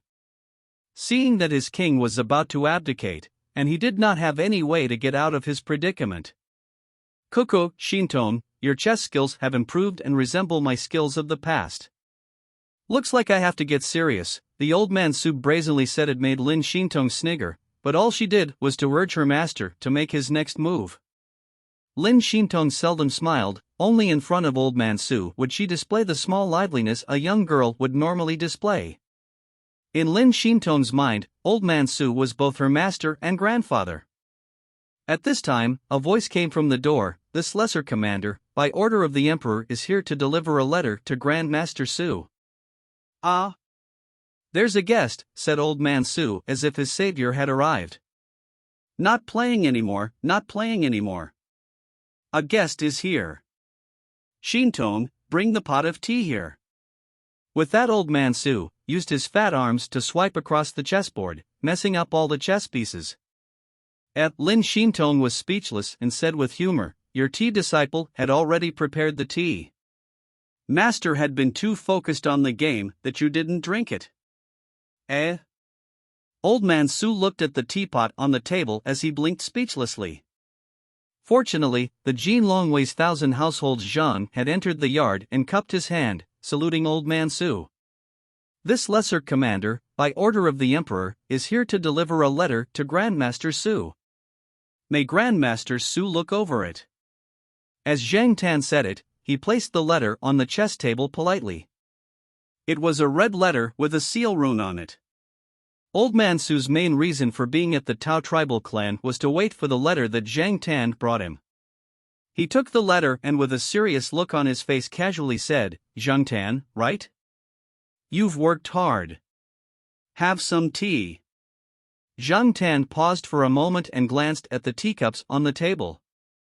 He was a careful person. He could see that the tea was drank while Old Man Su and Lin Xintong played chess, and it was most likely brewed by Lin Xintong. Lin Xintong was a person of great stature that many elites from the big families chased after. She may one day be betrothed to a prince of the Taiya Divine Kingdom and become a princess, and may one day become empress. As a thousand household of the Jin Long Wei, Zhang Tan would be courting death to drink tea brewed by a future empress. Although it was unlikely, Zhang Tan had to consider the big picture as a Jin Long Wei thousand household when dealing with all kinds of people. He immediately replied, "Thank you Grandmaster Su for the offer, this lesser commander still need to return to report, so I'll not drink." Zhang Tan followed etiquette to the letter, and was proper with his words, but Old Man Su was a person with no fixed place of abode, so even the kingdom's royalty would have to treat him with courtesy. He was not mindful of the etiquettes of the world, nor was he interested in it. "All right, you can leave then." Old Man Su waved his hand and waited till Zhang Tan left. He tore up the wax and with a few hand gestures released the seal. After that, Old Man Su took out something inside the envelope. It was not a letter full of text, but a diagram. When Old Man Su took out the diagram, an ancient beast ghost image rose up before disappearing. It was like a curl of smoke. Seeing this diagram, Old Man Su's eyes lit up. It was as if he was a poor vault guard seeing treasure. He said to himself, "This cloud wilderness might really have some treasure. If Marquis Wen Yun could not do it himself and needs my help. Looks like the kingdom's search for treasure was not in vain." "Master, what's the matter with the diagram?" asked Lin Xintong, who was pondering on the side as she looked at the ancient beast ghost image that had already dissipated. She could not uncover the mystery from the diagram, but could feel its mysticism. Old Man Su said, "This diagram is something that was passed down from ancient times. I do not know if it's related to the purple cloud's birth, but even it doesn't, it's something quite good. Xintong, don't worry. I will search to the ends of the world just to find a way to join up your broken meridians." Ever since Lien Qingyu failed to break through into the purple blood realm, the Lien tribal clan had quietened down. There were no more grand scenes of hundreds of people on the mountains picking herbs, nor were there strong men fanning the fires in the grain sunning ground. The news that Lien Qingyu was injured had been covered up. All the people had believed that Lien Qingyu had broken into the purple blood realm, and had increased his strength by leaps and bounds. Now, all they had to do was to wait for the kingdom's selection. Lien Qingyu would become a kingdom warrior and bring the Lien tribal clan to a better life. This day, the sky was dotted with snow as the clouds hung low. A large eagle was flying in the skies of the Lien tribal clan. This eagle had a wingspan of over 10 meters, and its flight picked up a gust of wind, causing the snow to dance in a chaotic manner. "What's that? How could the poor of the Lien tribal clan have ever seen such a big eagle? Is it a fierce beast? Or could it be a desolate beast?" Seeing such a large eagle had panicked the people. Typically under the protection of a wonderland, normal fierce beasts or desolate beasts would seldom encroach into the vicinity of a tribe. But those were under typical conditions. There could be instances when fierce beasts or desolate beasts would charge into the wonderlands that hosted people, resulting in a mass murder. That had the same meaning as genocide. There were numerous small tribes in the entire cloud wilderness, so it was of no matter if a few small tribes were to collapse. If it was really an attack by a desolate beast, it would be a tragedy for the Lien tribal clan. As the people panicked, the large eagle suddenly dropped something that began burning in the sky. Pang! A large explosive sound resulted in a row of text appearing in the sky. Each of these words would have taken half an acre of land if they were placed on the ground. In the sky, this allowed anyone in the entire region of the Lian tribal clan to see it clearly. In 3 days at noon, the Jin Longwei will send ambassadors to the Lian tribal clan and take with them 10 warriors to the Tao tribal clan for the selection. Those who pass the selection will become the kingdom's warriors, members of the Jin Longwei. The 10 people have to be below the age of 28. They are to be chosen from those who had passed the preliminary examination and up to be decided by the tribe. Seeing the large row of text, everyone paused. The kingdom's selection is finally beginning. After all these days of waiting, and all that they had sacrificed, it was here. The day they had been waiting for was here. Chapter 70, Prologue to the Selection. In the courtyard of the Lian tribal clan, Yao Yuan squinted his eyes as he looked at the large words in the sky. He recalled that the large eagle was known as a divine wind eagle, specially bred by the Jin Longwei. These divine wind eagles were fed with fierce beast meat from a young age, and possessed a very high intelligence, and due to their speed and agility, they were able to fly in the vast wilderness. Previously, when the Jin Longwei made the maps, they had already indicated all the locations of the small tribes. Now, the members of the Jin Longwei had sent the eagles to all the small tribes to convey the news about the kingdom's selection. This large row of text was left burning in the sky for an hour before it slowly dissipated. In the back mountain of the Lian tribal clan, Yun was leaning on a large rock looking at the words while munching on a blade of grass. 10 people, decided by the tribe. Yun began to ruminate over the meaning of the words. Obviously, the Jin Longwei were planning to hold the warrior selection in the Tao tribal clan. For such a small clan like the Lian tribal clan with only 10 places, the process would be simpler if the tribe chose the 10 people themselves. Chosen by the tribe? Ha! Yun sneered, for it was obvious that the 10 places would be taken up by Lian Qingyu and the rest of the most reliable members of the warrior preparation camp. As for Yun, he was considered a dead person in the tribe. No matter what selection method was used, Yun would not be chosen. Yun spit the blade of grass in his mouth and a thought came to him. 3 days later at noon, I'll get my spot by myself. At the same time in the Lian tribal clan's courtyard, snowflakes were slowly falling. Lian Qingyu was lying on a soft animal skin by a fire, as he squinted at the large words in the sky. Ever since he failed to break through to the purple blood realm, Lian Qingyu had been lying in bed for several days. His face had been pale, and was lacking in blood all those days. It gave of the feeling of a weak scholar. Because he was physically weak, he had been lying on a chair piled with soft animal skin. He was carried around in and out of the house, and was served by maidservants everywhere. At this time, Lian Qingyu was surrounded by 4 maidservants who were awaiting orders. They were about 17 years old. They were either holding a plate of dried cured meat, fruit, or a pan of charcoal. The day was cold and the 4 maidservants had been standing in the snow for 4 hours. They were far from the fire, so they could not enjoy its warmth. Their faces, ears and hands were all red from the cold. Because of the snow, their linen shoes were wet, trapping their numbed feet in an ice cavern-like environment. But still they stood there tall and straight without moving. They held the items in their hands properly, even though their arms had long turned numb. A few maidservants bit on their lips as they were almost about to faint. They desperately held on because they knew if they moved, their outcome would be miserable. All these days, they had been waiting on the sickly-looking Lian Qingyu, and he was prone to mood swings, making him very terrifying.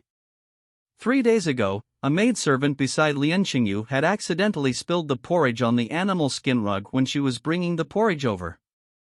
As a result, Lian Qingyu broke her 4 limbs and tied her in the firewood chamber for 2 days and 2 nights without providing food and drink. That maidservant was probably almost dead by now. But no one dared to give her a glancing look, nor did anyone dare to give her anything to eat or drink. In the past, when Lian Qingyu beat or scolded people, he would not go as far as taking their lives, but now, in the eyes of these maidservants, Lian Qingyu had become an evil beast. The most terrifying thing was that his face showed no trace of killing intent before he killed.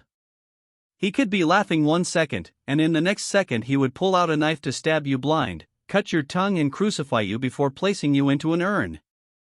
Qingyu, the examination will begin in 3 days. At this time, a person had walked into the courtyard. It was a middle-aged man dressed in green. In the entire Lian tribal clan, there were only few who could address Lian Qingyu as Qingyu.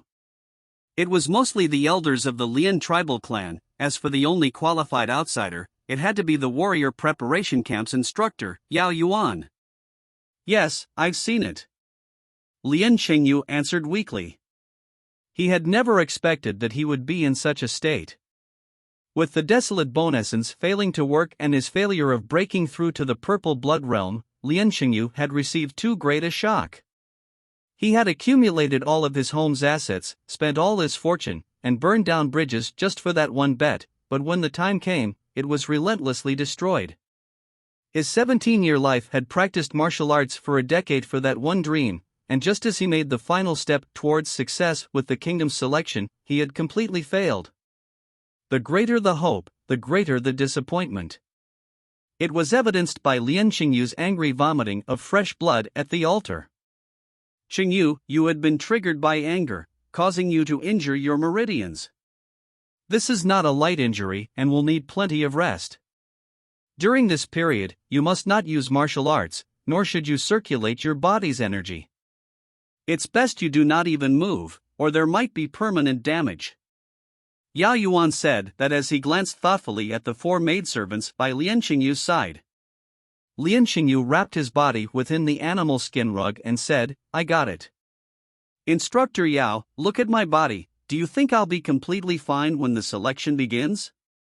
Yao Yuan answered, you have already recovered plenty. You should be fine in another 4 to 5 days. The Jin Longwei will escort you to the Tao tribal clan and settle you in. They will have to prepare the examination area, which will take a day or 2. By the time of the examination, you would have recovered to your prime condition. All right, that's good. Lian Qingyu's voice was very calm, but when he spoke, his eyes flashed with a cold glare that would palpitate one's heart. It was a combination of venom, loath and hate towards the world. It was hard to tell what the impact of the failure to break through to the purple blood realm had done to Lian Qingyu's psyche. He seemed to hate everything around him. Why did I have to go through all these tribulations, and cross this bumpy road? Why did heaven steal my last chip? If there was a heaven, I curse you to oblivion. If there was a God, I curse you to be struck by lightning. Seeing Lian Qingyu's demeanor, Yao Yuan did not know what to say. He just comforted him, Qingyu, don't lose heart. You may have failed to break through into the purple blood realm, but you still have a high chance of passing the kingdom's selection. The kingdom's selection is mainly to see your potential, not how high your current cultivation is. He did not purposely hide his words from the maidservants, for these 4 maidservants knew better than to go around gossiping. Yes, I know. Instructor Yao, I will have to trouble you to choose 9 people from the warrior preparation camp. At that time, they will accompany me to the Tao tribal clan. Even after hearing Yao Yuan's consoling words, Lian Qingyu was still not in high spirits. He had not only planned to pass the kingdom's selection, but he planned to shock and awe, gaining the attention of the Jin Longwei's high brass, allowing him to be knighted as a kingdom knight, or even become a Jin Longwei 100 household or 1,000 household. But now, it was no longer guaranteed that he would pass the selection. It was impossible for him to make progress in a short time. Chapter 71, 9 Spots. The way to choose the remaining 9 was to have a fighting match. It was a fair, simple, and direct method. In all these years, the Lian tribal clan had led an unexciting life, for all they did were search for food. This fighting match was a rare event. How could the villagers miss it? So, on the day the fighting match began, all the villagers that could come, came. They were there to see the men from the warrior preparation camp fight. With tough and boring lives, the villagers were extremely excited to be able to watch the lively fighting match. Among them, the children were the most happy, even more so when bacon was given out. The fighting match was scheduled to happen late in the morning and held in the square in front of the Lian tribal clan's patriarch compound. But, even before daybreak, the fighting grounds were already filled with people looking for a good spot. Children were riding on their fathers' necks, and with a favorable spot faced the stage. Many children were about the same age as Yi Yun, and wouldn't be considered young. How often would you see such old children ride on their father's neck? They would have been mocked, but today no one could care less. The children were rubbing their fists and knuckles, hoping they could have been the ones fighting on stage. This fighting stage was extremely stimulating for them. They had always dreamed to become a member of the warrior preparation camp. It was so prestigious. The crowd grew bigger. Even the trees, houses, and roofs were packed with people. In this world, most people's eyesight were good, so they could clearly see everything that happened on stage from afar. Late in the morning, the members of the warrior preparation camp appeared. They were all wearing a warrior uniform, something they seldom wore. So the green clothes they wore looked new. Although, it wasn't much better than the linen clothes Yi Yun wore, it was pretty impressive in the eyes of the people of the Lian tribal clan. One by one, the high-spirited members of the warrior preparation camp entered. When they surveyed the surroundings, they felt that they had proven their value in life today. They had been training all those years just for today. It feels great. Today I'll be able to show my face, thought a short man of about 20 years old. His face was radiant with vigor. By his side was a perverted comrade.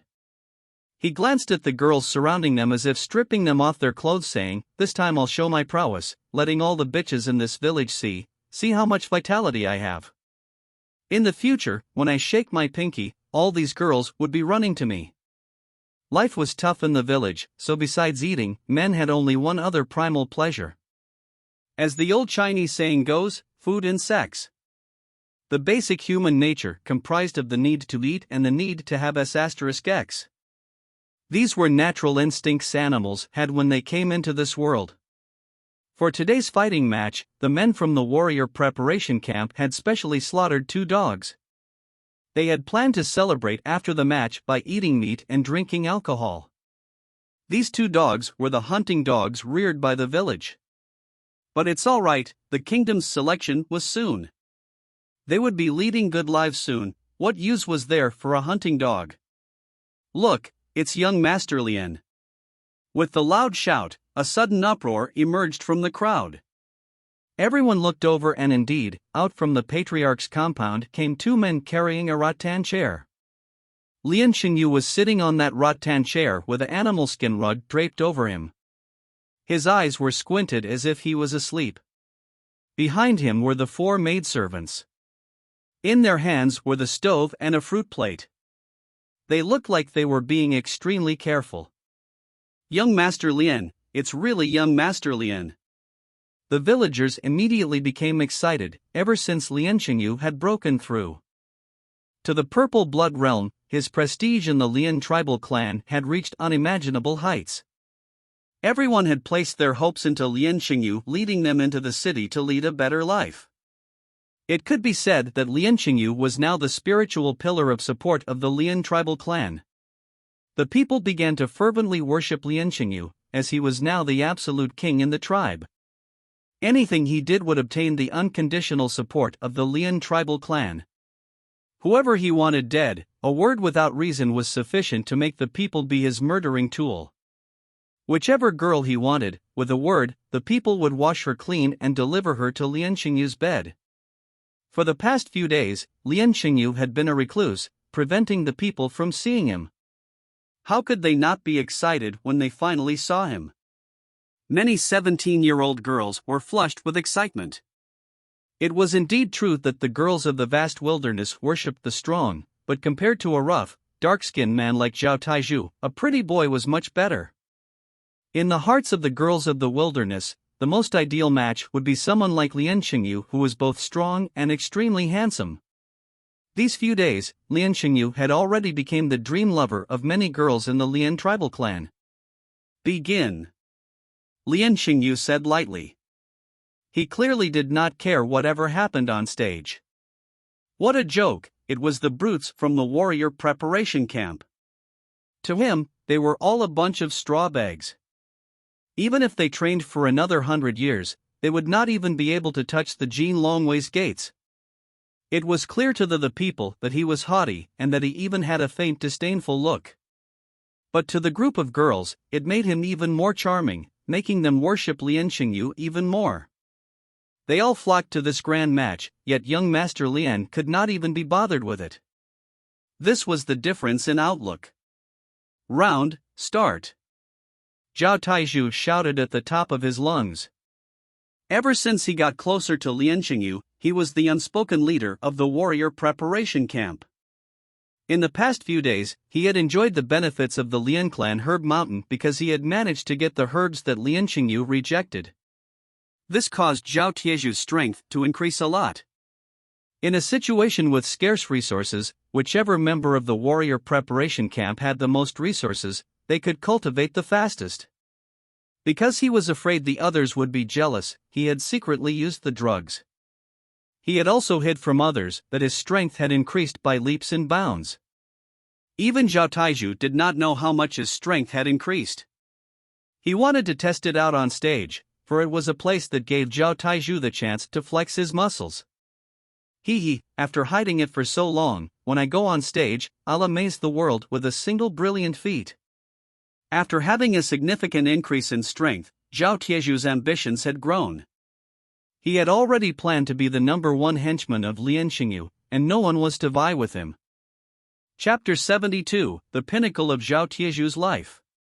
Translator, Sitalan. Editor, Sitalan. Matches in the vast wilderness did not have many rules. The way it proceeded was simple: a person will stay on the stage and he would be attacked by others in a duel fashion. Whoever had the capability could go up. Eventually, when no one went up on stage, then the person standing in the arena would win a spot. He would then be able to take a wooden board that symbolized his victory. Such a system might sound chaotic, or it was possible for two similarly matched warriors to engage in a brutal match, or by tag teaming, causing the warrior who was hoarding the stage to run out of energy. However, the people of the warrior preparation camp did not bother to think too deeply into that. Simple and rough was their style. Originally, neither Yao Yuan nor Lian Xingyu could be bothered with this meaningless matches. Yao Yuan had given Zhao Taizhu the authority to decide on the rules, but for a boor like Zhao Taizhu, was it possible for him to come up with reasonable and fair rules? If the rules were too complicated, the people competing wouldn't understand. When the match began, Zhao Taizhu was first on the stage. He was unable to reel in his patience, for he had waited long for this opportunity where he could display his hidden strength. The arena was 100 feet wide. Zhao Taizhu stood in the middle of the arena and began making poses to showcase his muscles. Come. Who wants to spar with me? Zhao Taizhu began shouting. Likewise, the onlookers began shouting too. They did not expect that it would begin with an expert duel. Zhao Taizhu was famous. Together with his high-profile way of doing things, everyone knew that Zhao Taizhu was one of the top 10 experts in the warrior preparation camp. Brother Zhao, I'll spar with you. A strong man jumped into the arena. His surname was Sun and he was of average strength in the warrior preparation camp. He was not Zhao Tieju's match, but he was on good terms with Zhao Taizhu. He was a pal who could share in the meat with Zhao Taizhu on the occasional successful hunt. He could tell that Zhao Taizhu wanted to parade himself, so he had gone on stage to compliment him. The people of the warrior preparation camp had trained together for a long period, so all of them knew each other's standing. They knew that Sun knew he would not be within the top 9 spots, so he might as well give Zhao Taizhu a favor. Good, brother Sun, come on. Sun and Zhao Taizhu both had aggressive attitudes. In the arena of the vast wilderness, there was no messy etiquette. The match began once you came into the arena. Since everyone was watching, the both of them fought with their best. The members of the warrior preparation camp indeed had large strength. As for fighting skills and techniques, then that was too much. Their sparring was similar to a Hong Kong action film, where the motions were slow, punches always landed and out of nowhere, they would grab each other in a twist. Sun was not Zhao Tieju's match even before his power had increased. Hence, in a few rounds, Zhao Taiju had grabbed his waist, pinning him down in the arena. The two had fought without any style, for as they fought, they realized all the fist techniques and stances they had learned before were not easy to use. In the end, grabbing each other and rolling on the ground was most pragmatic. Whoever had the greater strength won. This was also the logic of Brazilian Jiu-Jitsu. In the popular mixed martial arts competitions like the UFC in America, the person who was able to twist the arm or crush the other party's neck would obtain victory, albeit the awkward-looking moves. Good! The audience shouted. Although Zhao Tieju's movements were not elegant, it was a great pleasure in the eyes of the Lian tribal clansmen. They were easily excited just seeing wrestling. After Sun, another person went up on stage to spar with Zhao Taiju, but he had also lost to him. After 2 matches, Zhao Taiju's status was even better, for the more he fought, the more courage he gained. "Ha, who else is coming up?" shouted Zhao Taiju, glowing. It was as if he had drunk a jar of rice wine. The people could tell that Zhao Taiju would obtain one of those warrior spots today. A man jumped up the stage and said with a low muffled voice, "Brother Zhao, let me have a shot with you." When this person went on stage, it immediately drew cheers. It's Zhang Dali. Zhang Dali was naturally born strong. At 15, he could lift a 100-kilogram rock weight. It's unknown how strong Zhang Dali is. Now, in the Lian tribal clan, the names of the leading members of the warrior preparation camp were also widely known. When Zhang Dali could lift 100 kilograms of rock weights at 15, he had become famous in the Lian tribal clan. There was a high chance Zhang Dali would be among the 9 selected ones. With Zhang Dali and Zhao Taiju, this match of strong versus the strong caused the crowd to erupt. "Dali, ha, good. I've long wanted to spar with you, come." Zhao Taiju's eyes lit up. A year ago, he was weaker than Zhang Dali by a bit, but this year he had a substantial change in his strength. He had been yearning to find a strong opponent to test his strength out. Zhang Dali leaped onto the stage and was separated from Zhao Taiju by 30 feet. Without any etiquette, they rushed towards each other with a roar. Both men were stout, so it was as if 2 bulls were charging towards each other. Pang! Zhao Taiju and Zhang Dali collided into each other without any gaudy display. People could hear the sounds of flesh and bone colliding, scaring them white. Such a collision, if it directed onto their bodies, would have broken their bones. The battle between Zhao Taiju and Zhang Dali was obviously much more aggressive than Sun's battle from before. Both men's strength measured about 350 kilograms, more than twice a Tier 1 male. Such a disparity in strength ensured that even if a dozen Tier 1 men attacked Zhao Taiju, he would still be able to easily down them. Taiju, well played.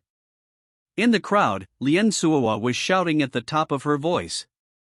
As she had recently been roped in by Lian Xingyu to do some job, she had been close with Zhao Taiju, and soon they were an item. Thinking of the Zhao Tieju's vigorous prowess from the previous night, Lian Suowa could not help feeling a lustful desire. Hearing the people cheer and with Lian Suowa's support, Zhao Taiju seemed to gain some inexplicable strength and began lashing out a storm. But Dali did not wish to be outdone. With his huge strength, he still had a big advantage. The essence of a typical fight among the members of warrior preparation camp was a battle of strength.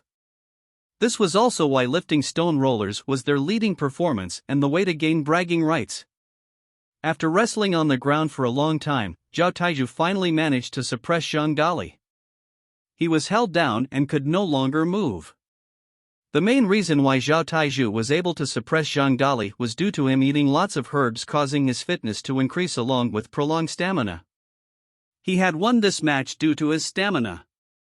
Zhang Dali had been suppressed till he was a bit asphyxiated.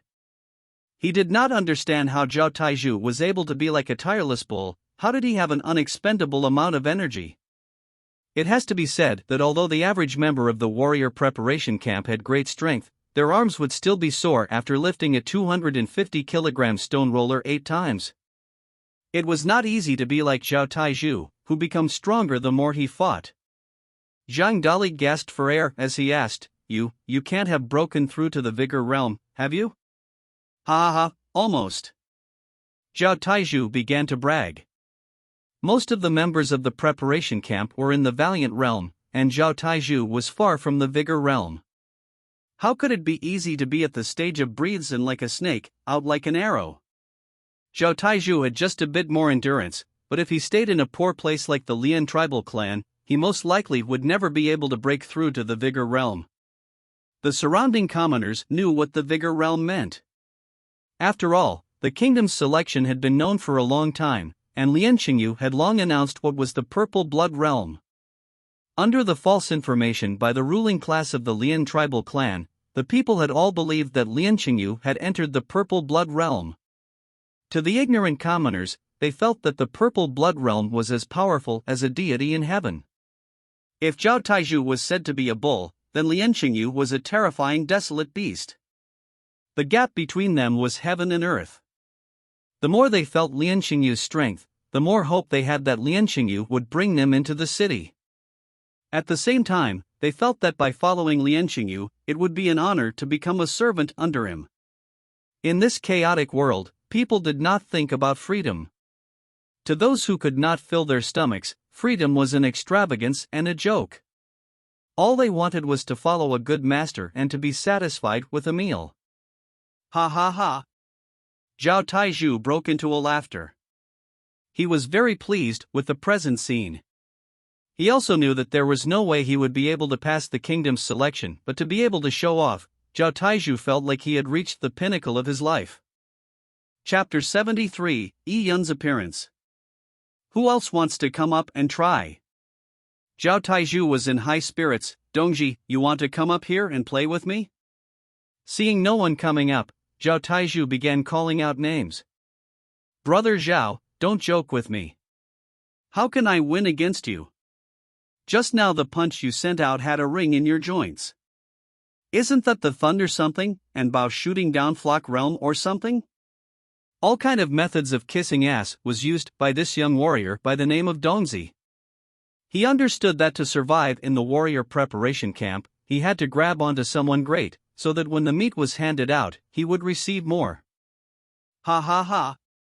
It's thunder in the 9 clouds, surprise Bao drops flock. This phrase had taken a long while for Zhao Taizhu to memorize before he could spout the mouthful. He was still a light years away from that realm, but looking at Zhao Taizhu's expression, it was as if he had already reached that state. Noticing that no one in the audience was willing to face him, Zhao Taizhu felt there was no need staying pretentious and said loudly, If no one is coming up on stage, then I'll gladly accept this spot. Originally, Zhao Taizhu's rules were like so: if no one dared to face the person in the arena, then that person would take a spot away. This was how the 9 spots were chosen. No one had any disagreements, because they were convinced of Zhao Taizhu's strength. Is there anyone in disagreement?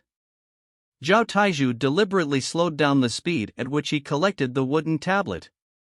It was akin to the feeling of an auctioneer counting down in order to tease for higher bids. To Zhao Taizhu, this was just another of his pretentious acts, but no one expected that. Just as he asked that question, a voice came from the crowd, You sure are detestable, why can't you just take the wooden tablet? Do you need to act in that infuriating manner, asking people to go against you? If so, then I'll fulfill your wish and go against you. Who? Zhao Taizhu was just about to finish his perfect act, but someone had actually jumped up to oppose him. And in between those lines, he had accused him as being detestable. That's right, everyone could tell that Zhao Taizhu was just putting on a pretentious act. He had used it to announce to the entire Lian tribal clan that he was the strongest in the warrior preparation camp, but who dared to speak out? Whoever who said that, come out here. I want to see who is sick of living. Zhao Taizhu had already considered the Lian tribal clan as his. If Lian Qingyu was a tiger, then he was the jackal henchman of Lian Xingyu. How could he tolerate being hit in the face in his own territory? But, if someone were to step forward now, he could set an example, establishing his authority. He had decided that he would kill the person who had caused trouble in front of everybody. In the lawless vast wilderness, there was nothing wrong with the strong killing the weak, furthermore, it was in the arena, thus making it even more justified. Thinking of this, Zhao Taizhu swept through the crowd with his bloodthirsty eyes. Zhao Taizhu was looking for the person who had said those words, but the person was hidden within the sea of people and not coming forward. After about the time taken for 10 breaths, someone had pushed through the crowd to the forefront of the stage. The people gave way as they saw a small-sized kid walk out to the front of the stage and leisurely climb up the stage. This small-sized kid only reached Zhao Tieju's chest and was dressed in rough linen clothes. His clothes were clean but tattered, with several large patches. Seeing this body size and posture, question marks filled the brains of the crowd. Was this child the person who called out? The people had originally thought that the person who called out was some warrior with a lot of confidence in his strength, and he was most likely a member of the warrior preparation camp, but unexpectedly, it was a child. Does he not want to live? It was no wonder he could not be seen earlier, because he was short and was hidden below the crowd. How could you? Zhao Taizhu was shocked at the child in front of him, Yiyun. You aren't dead? Yiyun's back was originally facing the people, so many had not noticed. Now, they could see clearly that the person on stage was none other than Yiyun. Brother Yiyun. It's really Brother Yiyun. Yiyun's neighbor Aunt Wang and her daughter Zhou Xiaoke were in the audience. Zhou Xiaoke, having seen Yiyun alive, was pleasantly surprised, but seeing the immediate scene, she worried for Yiyun. At this time, Zhou Xiaoke grabbed Aunt Wang's rough hands tightly with her heart in her mouth. Kiddo Yun is still alive, but why would he go up the stage now to antagonize this dangerous person? Aunt Wang was worried as she did not know what Yiyun was doing. And at this time, Yiyun, who was standing on stage, slowly turned his body towards the animal skin chair in the Lian tribal clan's courtyard, where a frail Lian Xingyu was sitting. The other party's eyes were like bullets shooting at him. Lian Xingyu was motionless in his seat, yet the 4 maidservants around him could not help but shiver. They could feel that Lian Xingyu had suddenly turned into a ferocious beast. How many times was it? Yes, it was the 3rd time. Lian Xingyu placed the teacup in his hand down, and carried on staring at Yiyun. The first time, Yiyun was resurrected after falling down while picking herbs. The second time, Yiyun had escaped after being attacked secretly by Lian Xingyu. The third time, after being poisoned by both the Desolate Bones frost toxin and the blood-thinning pill, and bleeding from his 7 orifices and falling down a big cliff, he still survived. Lian Xingyu's eyelids began to jump. The way he looked at Yiyun was like a poisonous snake looking at its prey with traces of ruthlessness and greed. His body has a secret. Lian Xingyu believed that Yiyun had a treasure that protected his life. Although he did not know what the treasure was, it was of no matter, because the treasure would soon be his. After killing Yiyun, he would obtain the treasure. He could then slowly examine it and eventually figure out its usage. When he thought of this, Lian Xingyu slowly regained his composure. His expression was calm on the surface, but within his body was excited and hot blood. He gently licked his lips, flashing eyes that thirsted for blood. Good. Very good. The heavens are finally fair to me for once.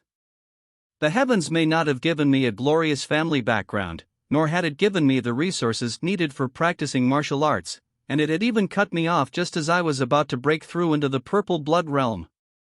But today, you have given me a chance, sending this treasure that can protect one's life right to me. As the ancient saying goes, if you do not grab an opportunity presented to you, harm will fall unto you. If I were to ignore the object that the heavens give me, it will invite future disaster. Lian Xingyu, is not sure a stupid person. Surprisingly, this kid named Yiyun as a starving little slave can have such a blessed life. No, it should be said that I have a blessed life. By killing him, I'll get the treasure. Whoever had the treasure in hand, whoever had the blessed life. Many thoughts flashed within Lien Qingyu's mind. A grinning Zhao Taizhu had already began walking towards Yiyun without any orders from Lien Qingyu. Chapter 74, Brutally Attacking Zhao Taizhu. Translator, Sitalin. Editor, Sitalin. Those words were from you? Zhao Taizhu sneered. He was curious why Yiyun had not died after falling down a cliff that was tens of meters high. He did not believe anyone could be that lucky and had used some trick to give the men refining the desolate bone a false impression. Zhao Taizhu had originally thought that a warrior with some means had challenged him, so he could use overwhelming strength to kill the other.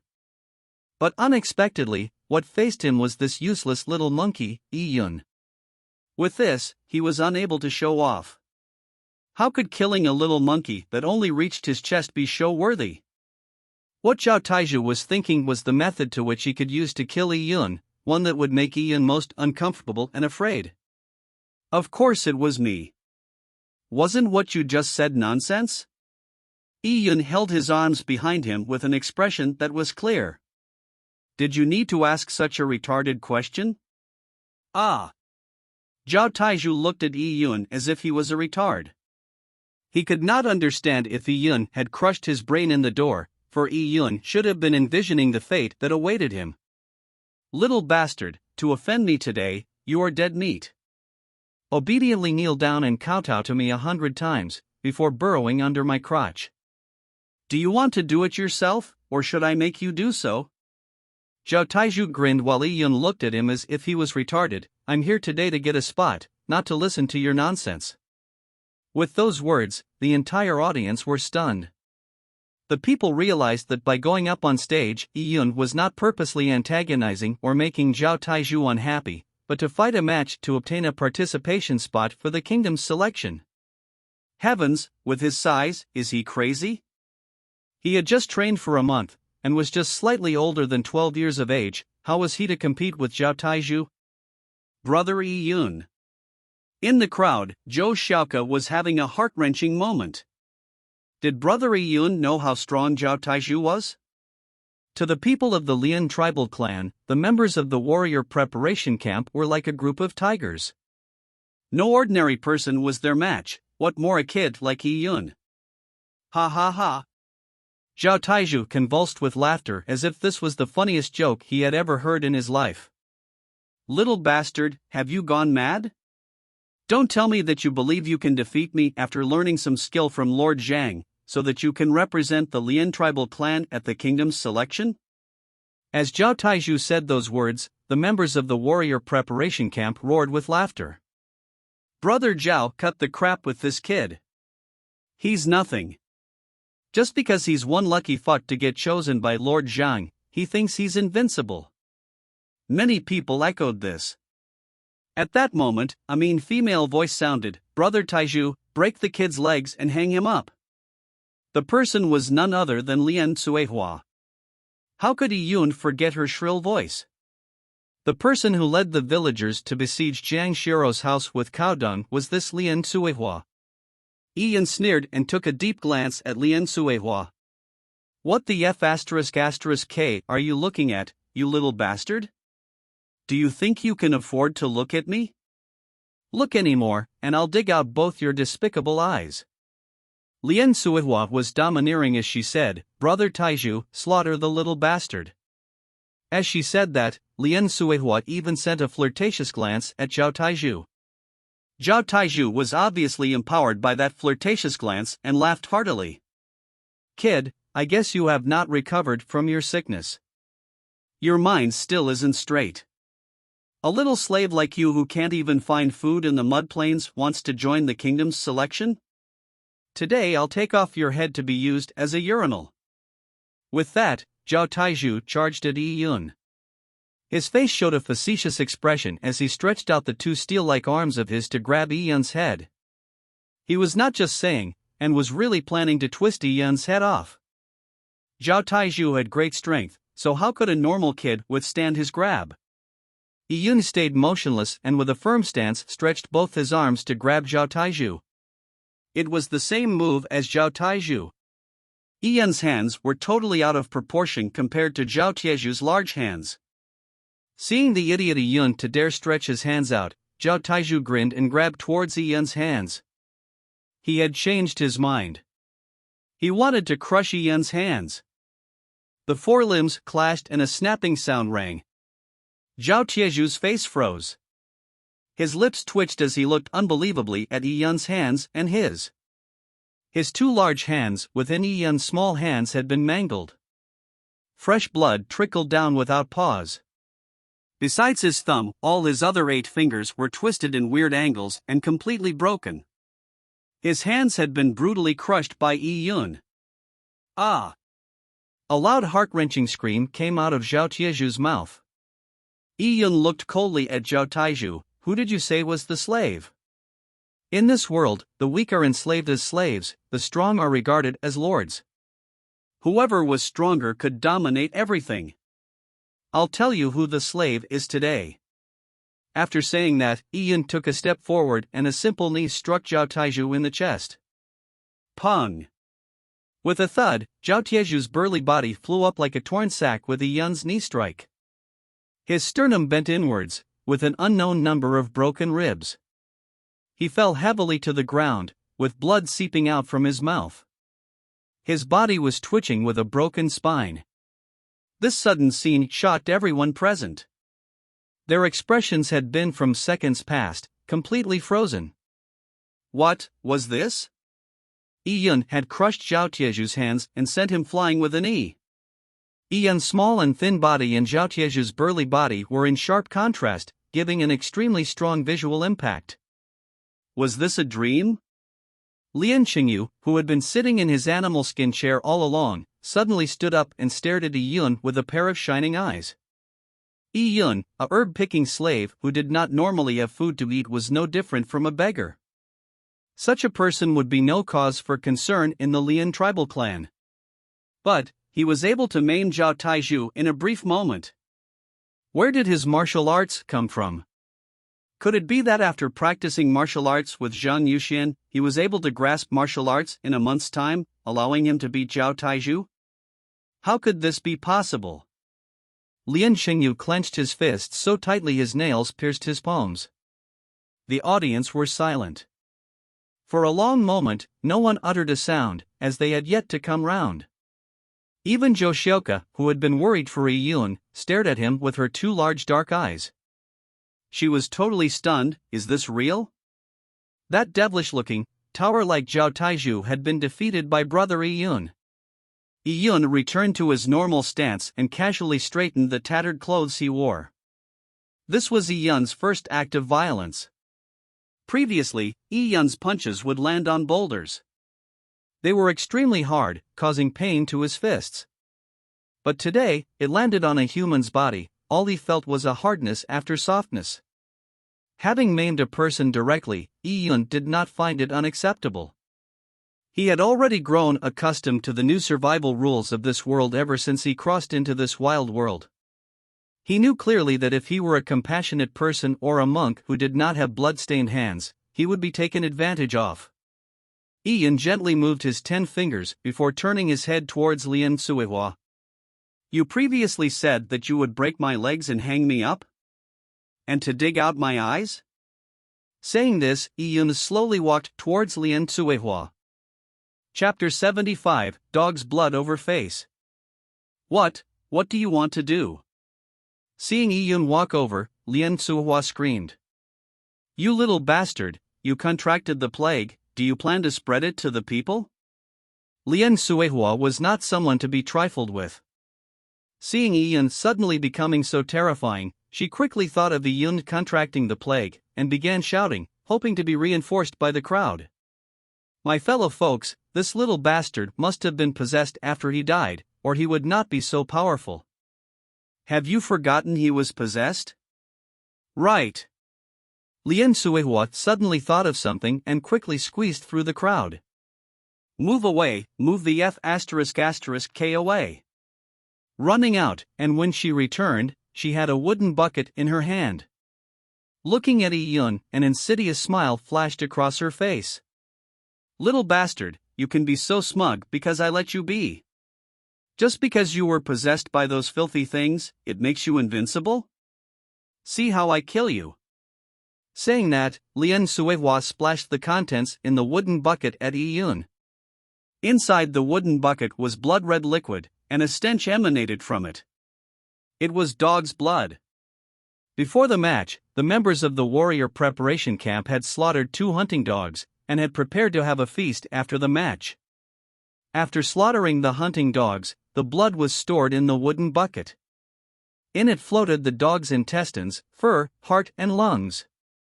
And all these were thrown towards Yi Yun. The people of the Cloud Wilderness believed that dog blood was capable of exorcism. The filthy spirits could not stand the sight of the dog's blood, and if splattered with dog's blood, would melt away. A Chinese phrase "dog's blood over face" had that meaning. Cursing a person to the point of dog's blood over face was the same as a possessed person with dog blood over them.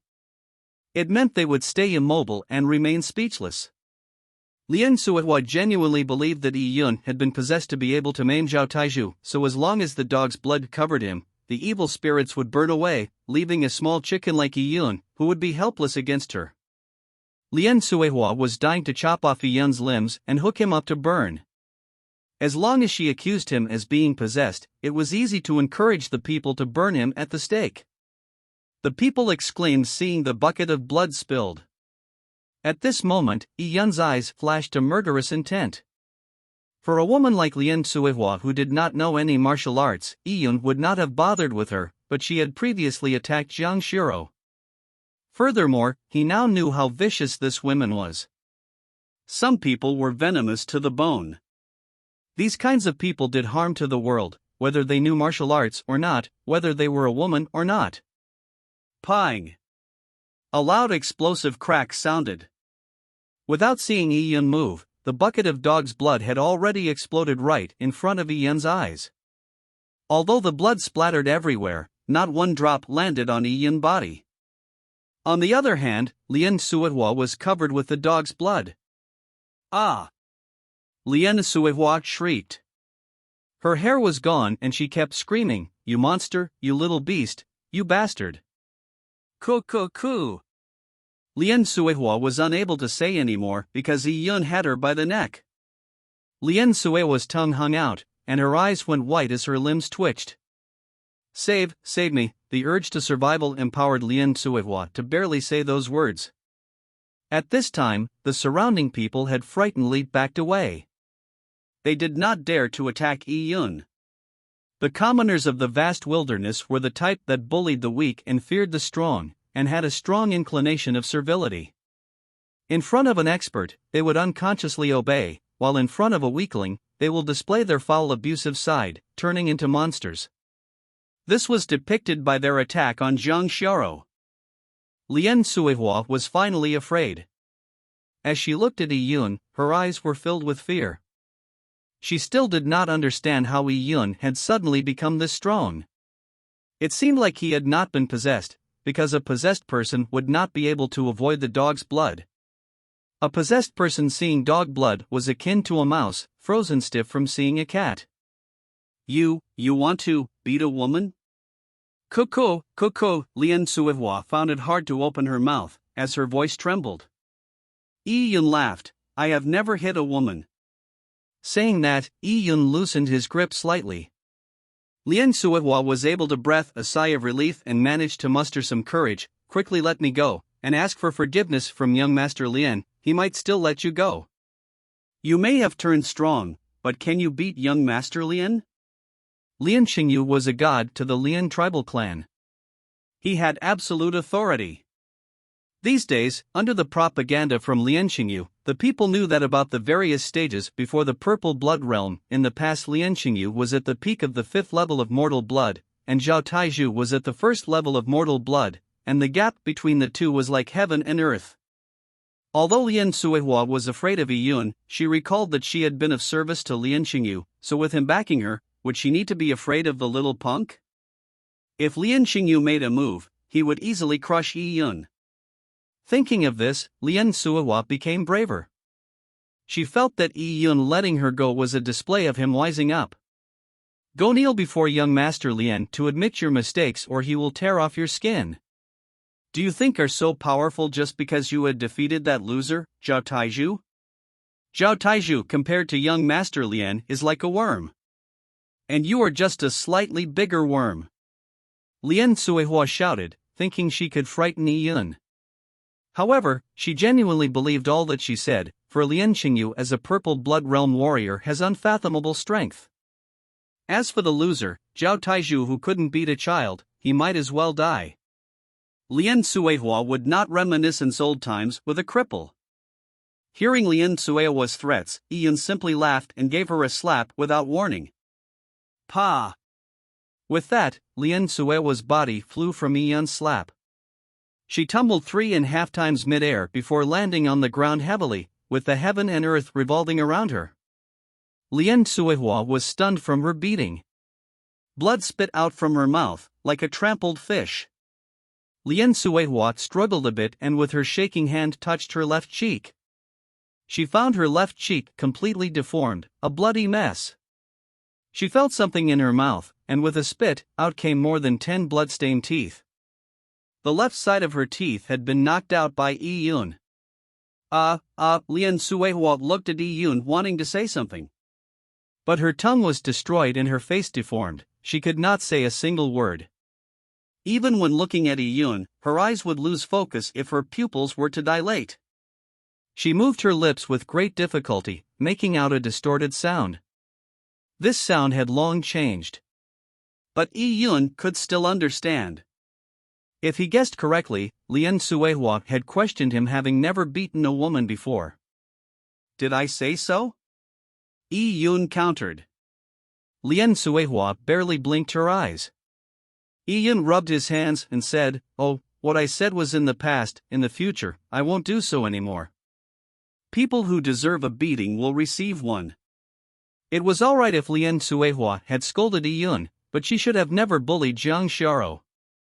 Yi Yun found it hard to imagine how Jiang Xiaoro managed to survive the day when she received the news of his disappearance and the Caodong besiegement by the group. In this strange world, Jiang Xiaoro was his closest relative. He did not allow anyone to hurt her. Just as Yi Yun finished his words, Lien Suihua spewed a mouthful of blood and passed out.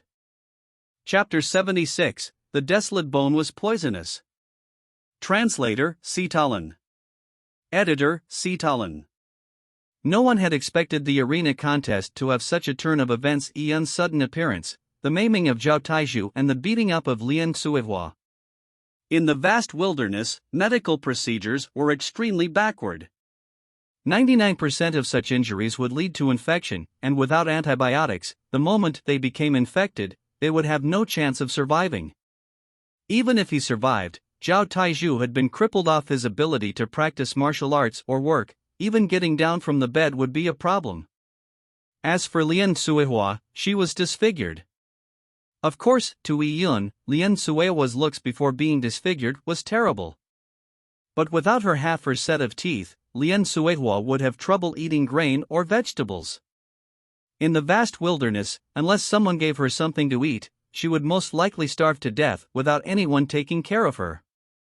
Be it Zhao Taizhu or Lien Suihua, the future that awaited them would be a tragic ending.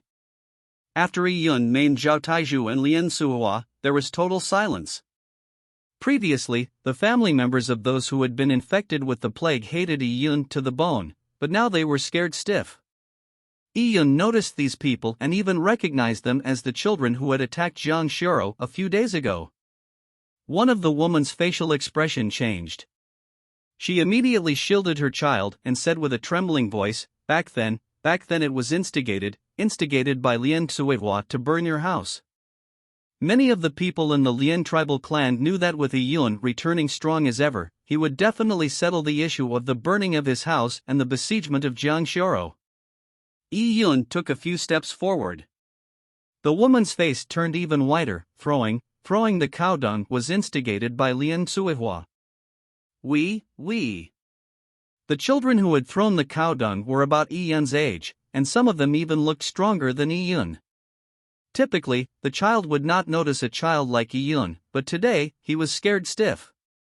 You really think that your men got infected with the plague because of me? Yi Yun's words were injected with yuan qi, so it could be heard a few kilometers away. This made everyone hear it clearly. Everyone was stunned. This was news released by the upper echelon of the Lian tribal clan. How could it be wrong? Also, they could not comprehend something. Yi Yun had been infected with the plague. He was possessed and he fell down a cliff dozens of meters high. How could he not die? Also, how was it possible for him to beat Zhao Taizhu? Even till now, many villagers could not believe that Yi Yun had maimed Zhao Taizhu in 2 moves. They knew Yi Yun had practiced martial arts with Zhang Yuxian. But he had only practiced it for a month. How could he be stronger than Zhao Taizhu, who had been practicing for decades? Our men, what is it? The woman asked with a shiver, and at this point, Yi Yun could see by the side of his eyes that Lian Qingyu had already stood up. Both his eyes were like a venomous snake staring at him. Coldness, killing intent, and greed. All the properties a snake would possess were contained within. Yi Yun knew that Lian Qingyu was threatening him. But he met Lian Qingyu's gaze and said without fear, "The desolate bone was poisonous. Your men died because of the desolate bone refinement. It has nothing to do with me." Yi Yun's voice was transmitted far, and everyone heard it crystal clear. In a moment, the villagers exploded. The desolate bone was poisonous. Our men died from refining the desolate bone. The villagers were at a loss and began to flurriedly discuss. Today, if it was a weak Yi Yun who said it, no one would have believed him. On the contrary, they would burn him at the stake, in the name of exorcising the evil spirits. But now, Yi Yun had a formidable power backing him. What he said might sound crazy and incomprehensible, but some people would subconsciously believe in it. This was what strength could bring. A person's strength not only determined their position or dignity, it also affected the words they said. An expert's words were as good as gold, and each word had its oomph. A weakling's words were the same as the sounds of farts, no one would care about it. The present Yi Yun was relying on his strength to stand in the arena, or as a 12-year-old child, how was he to show his might? Lian Qingyu sneered and remained quiet. At that moment, a yellow-robed elder stood up. Empty words. The elder with a harsh voice was naturally the patriarch of the Lian tribal clan. You kid, how dare you instigate the masses with your wagging lies? The desolate bone was bought using all our savings, and with the help of our tribe, we managed to refine it successfully after weeks. How could it be poisonous? This desolate bone essence has been eaten by Qingyu. If it was poisonous, the first person to be poisoned would be Qingyu. The patriarch remained extremely dignified. He had gained an air of authority after being in charge of the Lian tribal clan for all these years. Even though Yi Yun had the strength, whatever Yi Yun said would not have the weight compared to the patriarch. Besides, the patriarch's words were very reasonable. The desolate bone was bought by the tribe at great expense to be refined for Lian Qingyu. If it had poison, it would have been equivalent to the tribe spending a great deal just to harm Lian Qingyu. The patriarch is right. My fellow folks, don't believe the kid's words. How can you trust the words of a 12-year-old child? In the crowd, several people shouted. These people were the people who had Lian as their surname. They had mutual interests as the Lian tribal clan's upper echelon, and some of them were similar to Lian Cuihua. They were the eyes on the ground for the Lian tribal clan upper echelon, responsible for whistleblowing and the spreading of rumors. By doing so, the upper echelon would give them extra food. Seeing some of the villagers having doubts, these people said, "You think that little monkey is strong? Compared to young Master Lian, he's nothing. So what if he beat Zhao Taizhu? Zhao Taizhu is just like us, normal mortals. As for young Master Lian, he has already reached the Purple Blood Realm. Do you even know what the Purple Blood Realm is? Lord Zhang that previously came to our village was also in the Purple Blood Realm, and he was almost the same as a god in the sky. Back then everyone knew that Zhang Yuxian rode a behemoth, and he had brought down a large tree with a simple chop. The power of the purple blood realm was terrifying. In comparison, beating Zhao Taizhu in wrestling was nothing. Yi Yun may seem strong to us, but compared to young Master Lien, he's nothing worth mentioning. Only young Master Lien can lead us to a good life. It can't be that you choose to believe this kid over young Master Lien. People began to shout once again. It had to be said that having ruled the Lien tribal clan for so long, the ruling class was deep-rooted. For Yi Yun to say a few words to affect their standing would be very hard. Furthermore, Yi Yun had no proof. Also, the entire tribe's efforts had been invested in Lien Xingyu, and Lien Xingyu had not failed to disappoint the masses. He had made greater breakthroughs in his strength, and had achieved the purple blood realm. With all their hopes on Lien Xingyu to change their lives, how could they stop believing Lien Xingyu and instead believe a 12-year-old child like Yi Yun? It was the same even if Yi Yun defeated Zhao Taizhu. Yi Yun had already expected this, and it did not matter to him. He did not hope to overturn Lien Xingyu with just words, he simply wanted to plant a seed of doubt within the people. The vast wilderness was a world where power ruled supreme. Ever since time immemorial, it has been so. Would a victor need to provide proof? It was superfluous because the strongest victor's words were the rules, the law, and the truth. Experts did not need more words to explain themselves. Others would subconsciously believe in it and eventually really believe in it. By making his appearance today, Yi Yun was already mentally prepared to have a direct conflict with Lien Xingyu. He knew that Lien Xingyu would not break through to the purple blood realm with that energyless desolate bone essence. Lien Xingyu was at the peak of the Qi Gatherer realm, while he was in the beginning stages of the Qi Gatherer realm, but at the same time had reached the realm of Dragon Pulse. He was confident of this battle. However, Yi Yun was still worried about Yao Yuan. He did not know Yao Yuan's strength. He waited for Lien Xingyu to make his move, and at the same time secretly observed Yao Yuan. But surprisingly, Lien Xingyu had no plans to make any moves and was just looking at him with a dark look. Today, Lien Xingyu would not be making any moves. Yao Yuan had already warned him that he had hurt his heart due to the anger he experienced. If he ignored his injuries and made a move, it was possible, but he would never recover to his peak at the kingdom's selection in a few days. Chapter 77, Yao Yuan's Advice. Of course, Lien Xingyu was not going to affect his chances at the kingdom's selection for Yi Yun. It was his life's top priority. With no room for failure. Instructor Yao, what do you think of his strength? Thunderous? Meridians? To be able to easily cripple Zhao Taizhu, and even crush his fist, Lien Xingyu was sure that Yi Yun was above the third realm of mortal blood and his strength was above 1,000 pounds. Lien Xingyu was not sure, however, if Yi Yun had opened his Ren Du Er Mai. Yao Yuan said, "We have all underestimated Yi Yun. I'm not sure of his strength, but one thing I know is that his intelligence and thinking far exceeds that of a 12-year-old child. Whoever goes against him, if they treat him as a child, they will only lose badly." Yao Yuan's words subtly referred to Lien Xingyu. Lien Xingyu had difficulty dealing with this, for he had never imagined that the day would come when he would be compared to a child. But he had to admit that in the past few clashes with Yi Yun, he had been played by him. This kid has been playing the sucker. He knew all along that I had intentions of killing him, but he pretended to not know, making me careless. At such a young age, how could he be so scheming? Lien Xingyu was in disbelief. Yi Yun was a problem.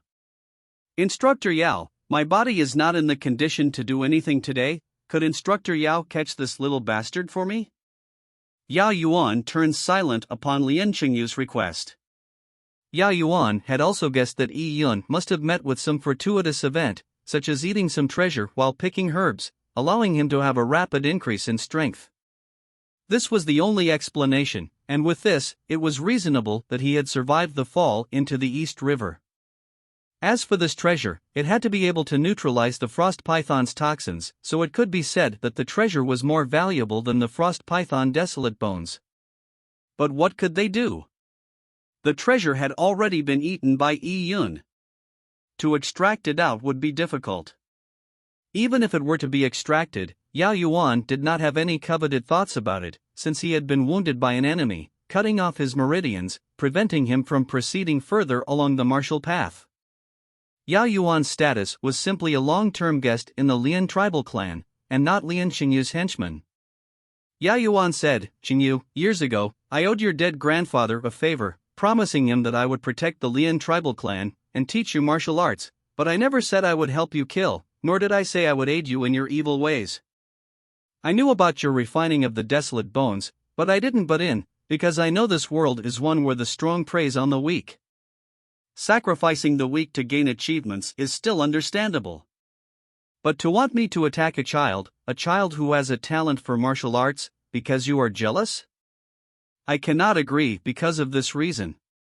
Although you will not listen, but I will give you a word of advice either way. You have to be broad-minded. If you want your life to be good, you will need to have some tolerance. If you are too ruthless and extremely self-centered and intolerant with others, sooner or later, it will destroy you." Yao Yuan's words made Lian Xingyu frown. Since ancient times, good advice is a shock to the ear. As for Yao Yuan's words, Lian Xingyu had already found them shocking to his ears. "Instructor Yao, what is the meaning of this? All these years, I have honored you as a teacher, but today, you are helping an outsider?" Lian Xingyu's words were filled with anger. Yao Yuan shook his head. "All these years, I've seen you grow up. I know all about your thoughts, I just do not want to see you committing mistakes one after another. Besides, although it is hard for anyone below the purple blood realm to match my strength, I have no confidence in capturing Yiyun." Yao Yuan's words surprised Lian Xingyu. How is that possible? Was Instructor Yao admitting that this kid had the ability to match Instructor Yao? If so, wouldn't he at least be in the Qi Gatherer realm, similar to me? It's impossible. Lian Xingyu found it preposterous. No matter what lucky event Yiyun had encountered, he could not have such a high cultivation speed. "I also think it's impossible," Yao Yuan sighed. "But did you not consider that with this child's intelligence and his level of cultivation, he wouldn't know the differences in the realms below purple blood? Your cultivation level and mine aren't a secret, yet he still dared to appear here. This proves that he has the confidence to confront you, and the ability to escape without any injuries." Yao Yuan's words provoked Lian Xingyu, and he rebuked, if Instructor Yao were to give it a shot, he would not be able to escape without any injuries. Yao Yuan said, "I have similar thoughts. I too feel that he should have died after being poisoned by the Desolate Bones' frost toxin and falling down into the East River, yet he still came back to life." Yao Yuan's words made Lian Xingyu speechless. Indeed, he had believed that Yiyun should have died, but today, he was standing in front of him. He even named Zhao Taizhu. This was no doubt a public slap to his face. Yao Yuan said, his strength might be in the Thunderous or Meridian's realm, but he might also have some method to preserve his life, like a treasure that will protect him. A 12-year-old child with such mental capabilities and strength, if you were to make him your enemy, unless you killed him, he will no doubt seek revenge on you in the future. Originally, Yao Yuan had wished to prevent Lian Xingyu from sinking any deeper. But now if he failed to kill Yiyun, he would have to take on the risk of a revengeful Yiyun. This gave Yao Yuan less reason to attack Yiyun. "I got it." Lian Xingyu took a deep breath. His expression was horribly gloomy. Because of Yao Yuan's refusal, he now held a grudge.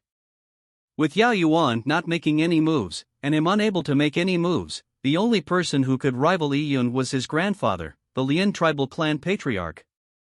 To have the patriarch attack a kid under the watchful eyes of this many people was inappropriate. The fact was that Lian Xingyu could not guarantee that his grandfather would be able to handle Yiyun. This was because the patriarch was old and feeble. In the mortal blood realm, people used their muscles and body to fight, so age would severely affect their battle strength. The older they got, the worse it became. Although the patriarch was in the 5th stage of mortal blood, the Qi Gatherer realm, his frail body would make it difficult to even fight a 4th stage mortal blood warrior. Besides, Yao Yuan had said that Yi Yun might have some hidden card. After considering all the possible outcomes, Lian Xingyu realized he was in an extremely awkward situation. He had been smacked in the face by Yi Yun publicly, yet he could do nothing to him. At least, not before he recovered his strength. Damn, if I were not injured, I would rip that little bastard's skin off. Lian Xingyu was pissed. He had never thought that the day would come when he could not do anything to a person he treated as an ant days before. Yao Yuan stayed silent, while everyone present was looking at Lian Xingyu.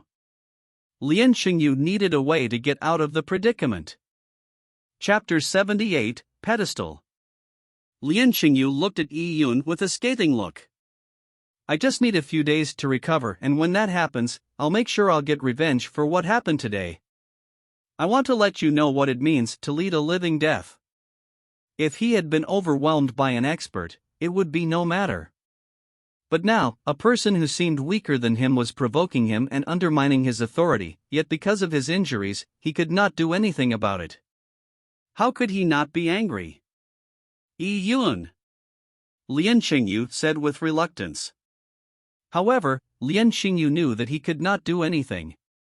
If he fought with Yi Yun, even if he won, it would affect his chances at the kingdom's selection that was days away, and that was not a price he was willing to pay. My Lian tribal clan has suffered for hundreds of years in the Cloud Wilderness.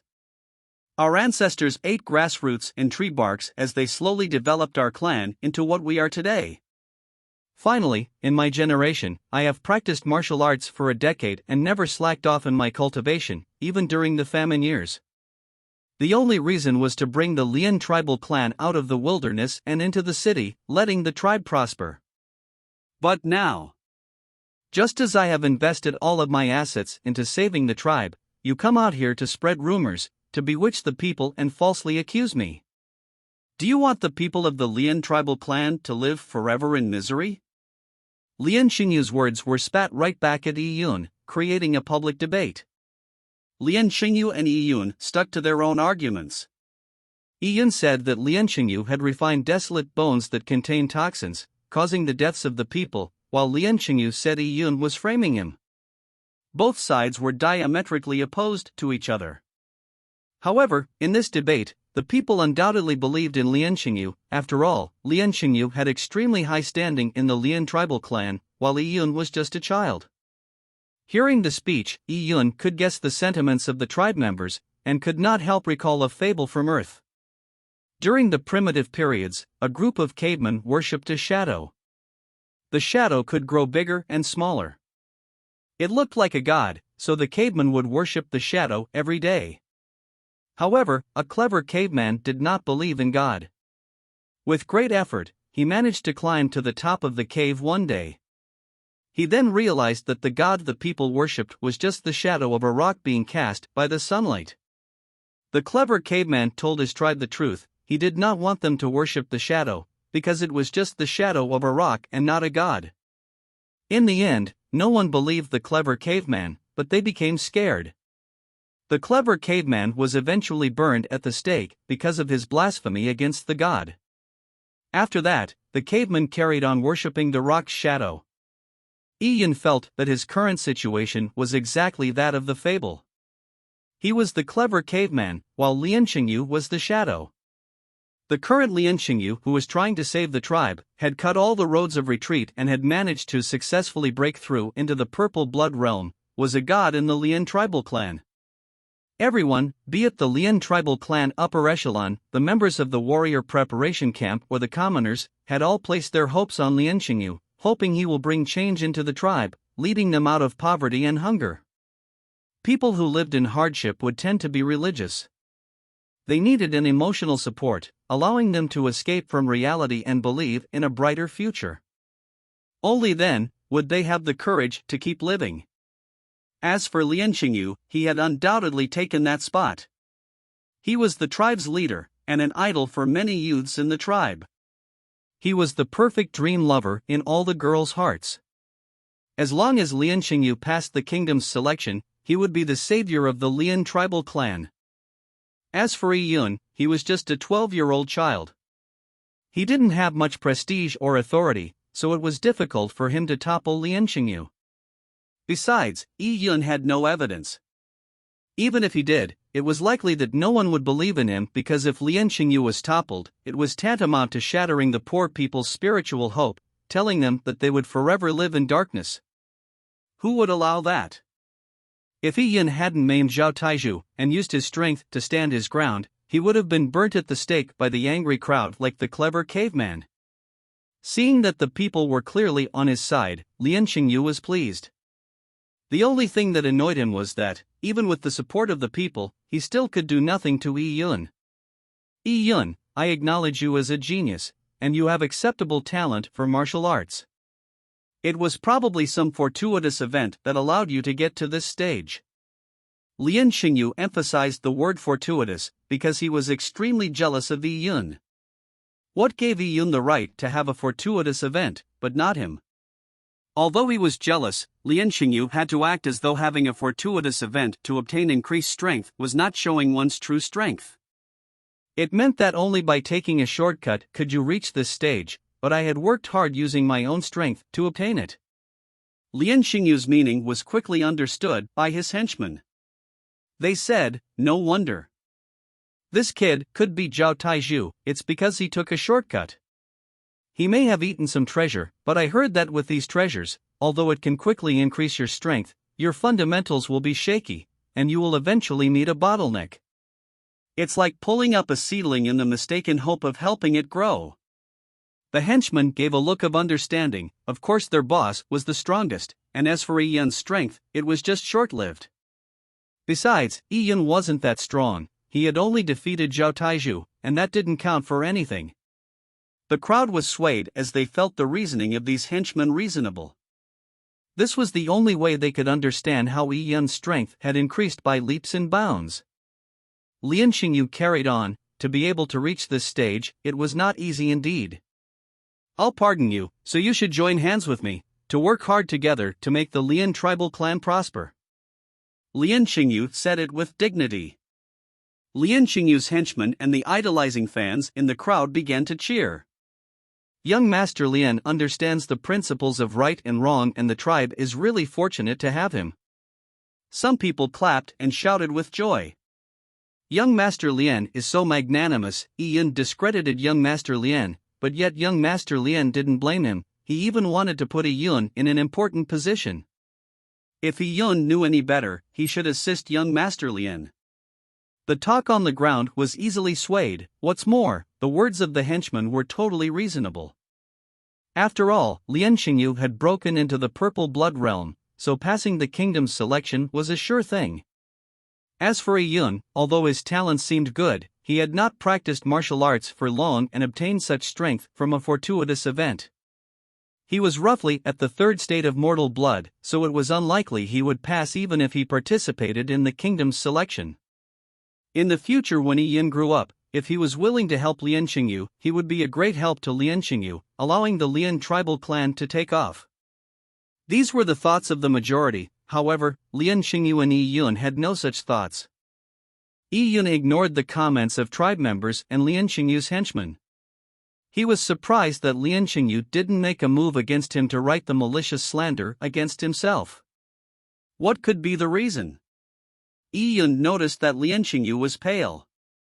Could he have experienced a Kundalini crisis, which had hurt him? But even if Lian Xingyu did not make a move, there was still Yao Yuan.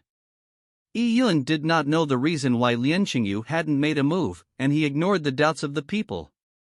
In fact, it suited Yi Yun that Lian Xingyu didn't make a move today. His strength had grown exponentially in a short time, so in time, he would exceed Lian Xingyu. When the time to exchange blows came, there was no reason to fear Lian Xingyu. Yi Yun would, without any doubts, win. Even if Yao Yuan intervened, Yi Yun would have nothing to fear. Yi Yun's appearance today was simply to obtain a qualifying spot at the kingdom's selection. It was sufficient enough to reach this goal. Young Master Lian, you said to join you to make the Lian tribal clan prosperous. If so, do you plan for me to participate in the kingdom's selection? Yi Yun asked with a faint smile. Lian Xingyu frowned. He knew he had no reason, nor did it make sense, to publicly reject him. The Jin Longwei would be here the next day, and Yi Yun had proven his strength in front of the tribe. The Jin Longwei's purpose of holding the kingdom's selection was to select the strong. Whoever was strong or had potential would be recruited. They would definitely accept Yi Yun's participation, as all he had to do was display his strength in front of the Jin Longwei's ambassadors. Lian Xingyu had no power to decide who was going to participate in the kingdom's selection, because it wasn't organized by the Lian tribal clan. Of course. But Yi Yun, your cultivation period has been short. I'm only letting you participate in the kingdom's selection so you can broaden your horizons. With that experience, it will help you in your future growth. You might not know how difficult the kingdom's selection is. In a region that spreads out 1,000 miles, of all the tribes within this region, only 20 will be chosen. Among the 20, about 3/4 of them will come from the Tao tribal clan, which is the biggest in these lands. The Tao tribal clan had the people and the resources. Lian Xingyu's frost python desolate bones were obtained from the Tao tribal clan. Besides resources, the scholarship of the Tao tribal clan was outstanding. The elites of the younger generation from the Tao tribal clan were under the tutelage of purple blood warriors in the middle, late or even peak stages. They even had a heritage of cultivation techniques. How could a small tribe compete with the Tao tribal clan? Hence, with a quota of only 20 people, the spots left for the small tribes were just 3 or 4. To choose 3 or 4 from dozens of small tribes was a pathetic ratio. Lian Xingyu carried on, the Tao tribal clan is a behemoth, their population is hundreds of times bigger than our Lian tribal clan. Some of the young elites of the Tao tribal clan have even reached the purple blood realm. Especially the 3 young masters of the Tao tribe, they are even more famous.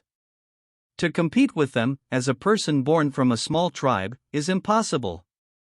As for the kingdom's selection, if you are not at the 5th stage of Mortal Blood's Qi Gatherer realm, you can forget about it. Even Lian Xingyu, who had failed to break through to the purple blood realm, was facing a lot of pressure. Mortal blood was impossible to compete against purple blood. They could only compete with the people who were in the mortal blood realm. And just reaching the 5th stage of mortal blood was a mediocre entry ticket. When I pass the selection, I'll assist you. If you can achieve a lot, it will be a good thing for the tribe. Lian Xingyu said this extremely reluctantly. He naturally did not want Yi Yun to participate in the kingdom's selection, because it meant that during the selection, there was no way he could attack Yi Yun. Also, Yi Yun's growth was too quick. Even if Yi Yun had obtained his strength from some lucky object, his growth was so quick that it even worried Lian Xingyu. Lian Xingyu did not like things to be beyond his sphere of control. Lian Xingyu wanted to remove Yi Yun as soon as possible, especially when Yi Yun was in an unprepared state. Lian Xingyu was still worried about the item that was protecting Yi Yun's life. Killing Yi Yun meant that the treasure would belong to him. Then, I'll thank young Master Lian for his guidance. Yi Yun emphasized on the word guidance with a thick hint of sarcasm. But, young Master Lian, you don't look well. Are you not feeling well? Saying that, Yi Yun took a few steps forward. Lian Xingyu was alarmed. Yi Yun had suspected that he was injured. Instructor Yao! Lian Xingyu shouted angrily. Yao Yuan sighed and transmitted words into Yi Yun's ears silently. Little brother, today I will not go against you. That's because I respect you as a young warrior. Do you need to be so difficult? Yao Yuan's words made Yi Yun stop. He didn't know how to transmit words silently, so he could only look at Yao Yuan and cup his fists. That was the reason why Yao Yuan didn't make any moves. Although Yao Yuan was one of the ruling class in the Lian tribal clan, he had a strong sense of chivalry, and didn't play a part in Lian Xingyu's vile actions. Instructor Yao is right, Little Me gives his thanks. Little Me extremely admires Instructor Yao as a person. Little Me will go ahead first. See you tomorrow at noon. Yi Yun's words were polite to Yao Yuan. In fact, Yao Yuan was Yi Yun's first master. He had taught him the most basic cultivation technique, Dragon Rib Tiger Bone Fist, although Yi Yun had learnt it secretly. Yi Yun squeezed through the crowd and headed towards the Lian clan herb mountain after saying those words. He was worried about Jiang Xiaoro's safety, so he didn't expose the treehouse's location. He planned to jump down from the chasm of the herb mountain into the East River and going with the flow down to the waterfalls. As such, no one would be able to guess where he stayed. The next morning, Yi Yun opened his eyes as he finished meditating. The day had finally arrived. Today, the Jin Longwei ambassador would come to the Lian tribal clan to bring them to the kingdom's selection. Yuner, just do your best, but don't insist on it. You are still young and have plenty of time ahead of you. Our days will become better and better, so don't do things out of spite, as for acting on impulse. I got it, Sis Xiaoro. Knowing it was the day of Yi Yun's departure, Jiang Xiaoro had been advising Yi Yun. Hearing these heartwarming words, he said, Sis Xiaoro, you have to be by yourself in these few days. I have prepared all the food for you. Don't wander around. Yi Yun had guessed that he could not bring Jiang Xiaoro into this foray to the Tao tribal clan for the kingdom's selection. He was just an unimportant candidate, and had to sit on one of the mounts the Jin Longwei had. It was impossible for him to bring someone along. Thankfully, the Lian tribal clan's back mountain was extremely broad. To hide Jiang Xiaoro was easy. Also, Lian Qingyu would be leaving the Lian tribal clan to participate in the kingdom's selection, so it eased Yi Yun's mind. As long as Jiang Xiaoro hid herself, the back mountain was very safe as there were no beasts there. Finally, as a last measure of protection, Yi Yun gave the protective charm Old Man Su had given him to Jiang Xiaoro. That yellow tattered pulp, that was comparable to toilet paper, had been kept by Yi Yun all this while. The only hope he had was that Old Man Su was not pulling a prank on him. To pull a prank using a defensive item, that old fool would be extremely wicked. Yi Yun laughed. He was like an agile antelope, and moved towards the Lian tribal clan with great speed. When Yi Yun came to the Lian tribal clan, the entire top brass of the Lian tribal clan had came out to receive the Jin Longwei ambassadors. The Jin Longwei ambassador came punctually at noon. He was a large man with ashen black skin. Riding on a standard-issue Jin Longwei mount, he arrived at the Lian tribal clan with a commanding aura. Who will be participating in the kingdom's selection? This ambassador's words were short and sweet, with bold undertones. The 10 people, including Yi Yun and Lian Qingyu, stepped forward. Get on. The ambassador waved his hands and cut to the chase. As such, the 10 candidates mounted the ambassador's mount. Although the mount was tall, with 10 people on it, it became extremely crowded. The Jin Longwei ambassador sat on the spacious back of the beast, while the rest sat on the sides, practically shoulder to shoulder. Of course, Lian Qingyu was given more room by the other 8 members of the warrior preparation camp. As henchmen, they needed to ensure their master was comfortable. That was the duty of a henchman. With limited space and Lian Qingyu enjoying a large amount of room, Yi Yun naturally did not have much room. He was squeezed in the Chapter 80, Departure. Ever since dawn, the people of Lian tribal clan had already came out of their houses and stood by the village entrance, waiting to send off Lian Qingyu and company. Lian Qingyu's departure symbolized the harvest of a seed they had painstakingly cultivated, hence, there were extremely high expectations by the tribe. Young master is sure to win. Triumphant return. Young master is sure to win. Triumphant return. The members of the warrior preparation camp began to shout their slogans once more.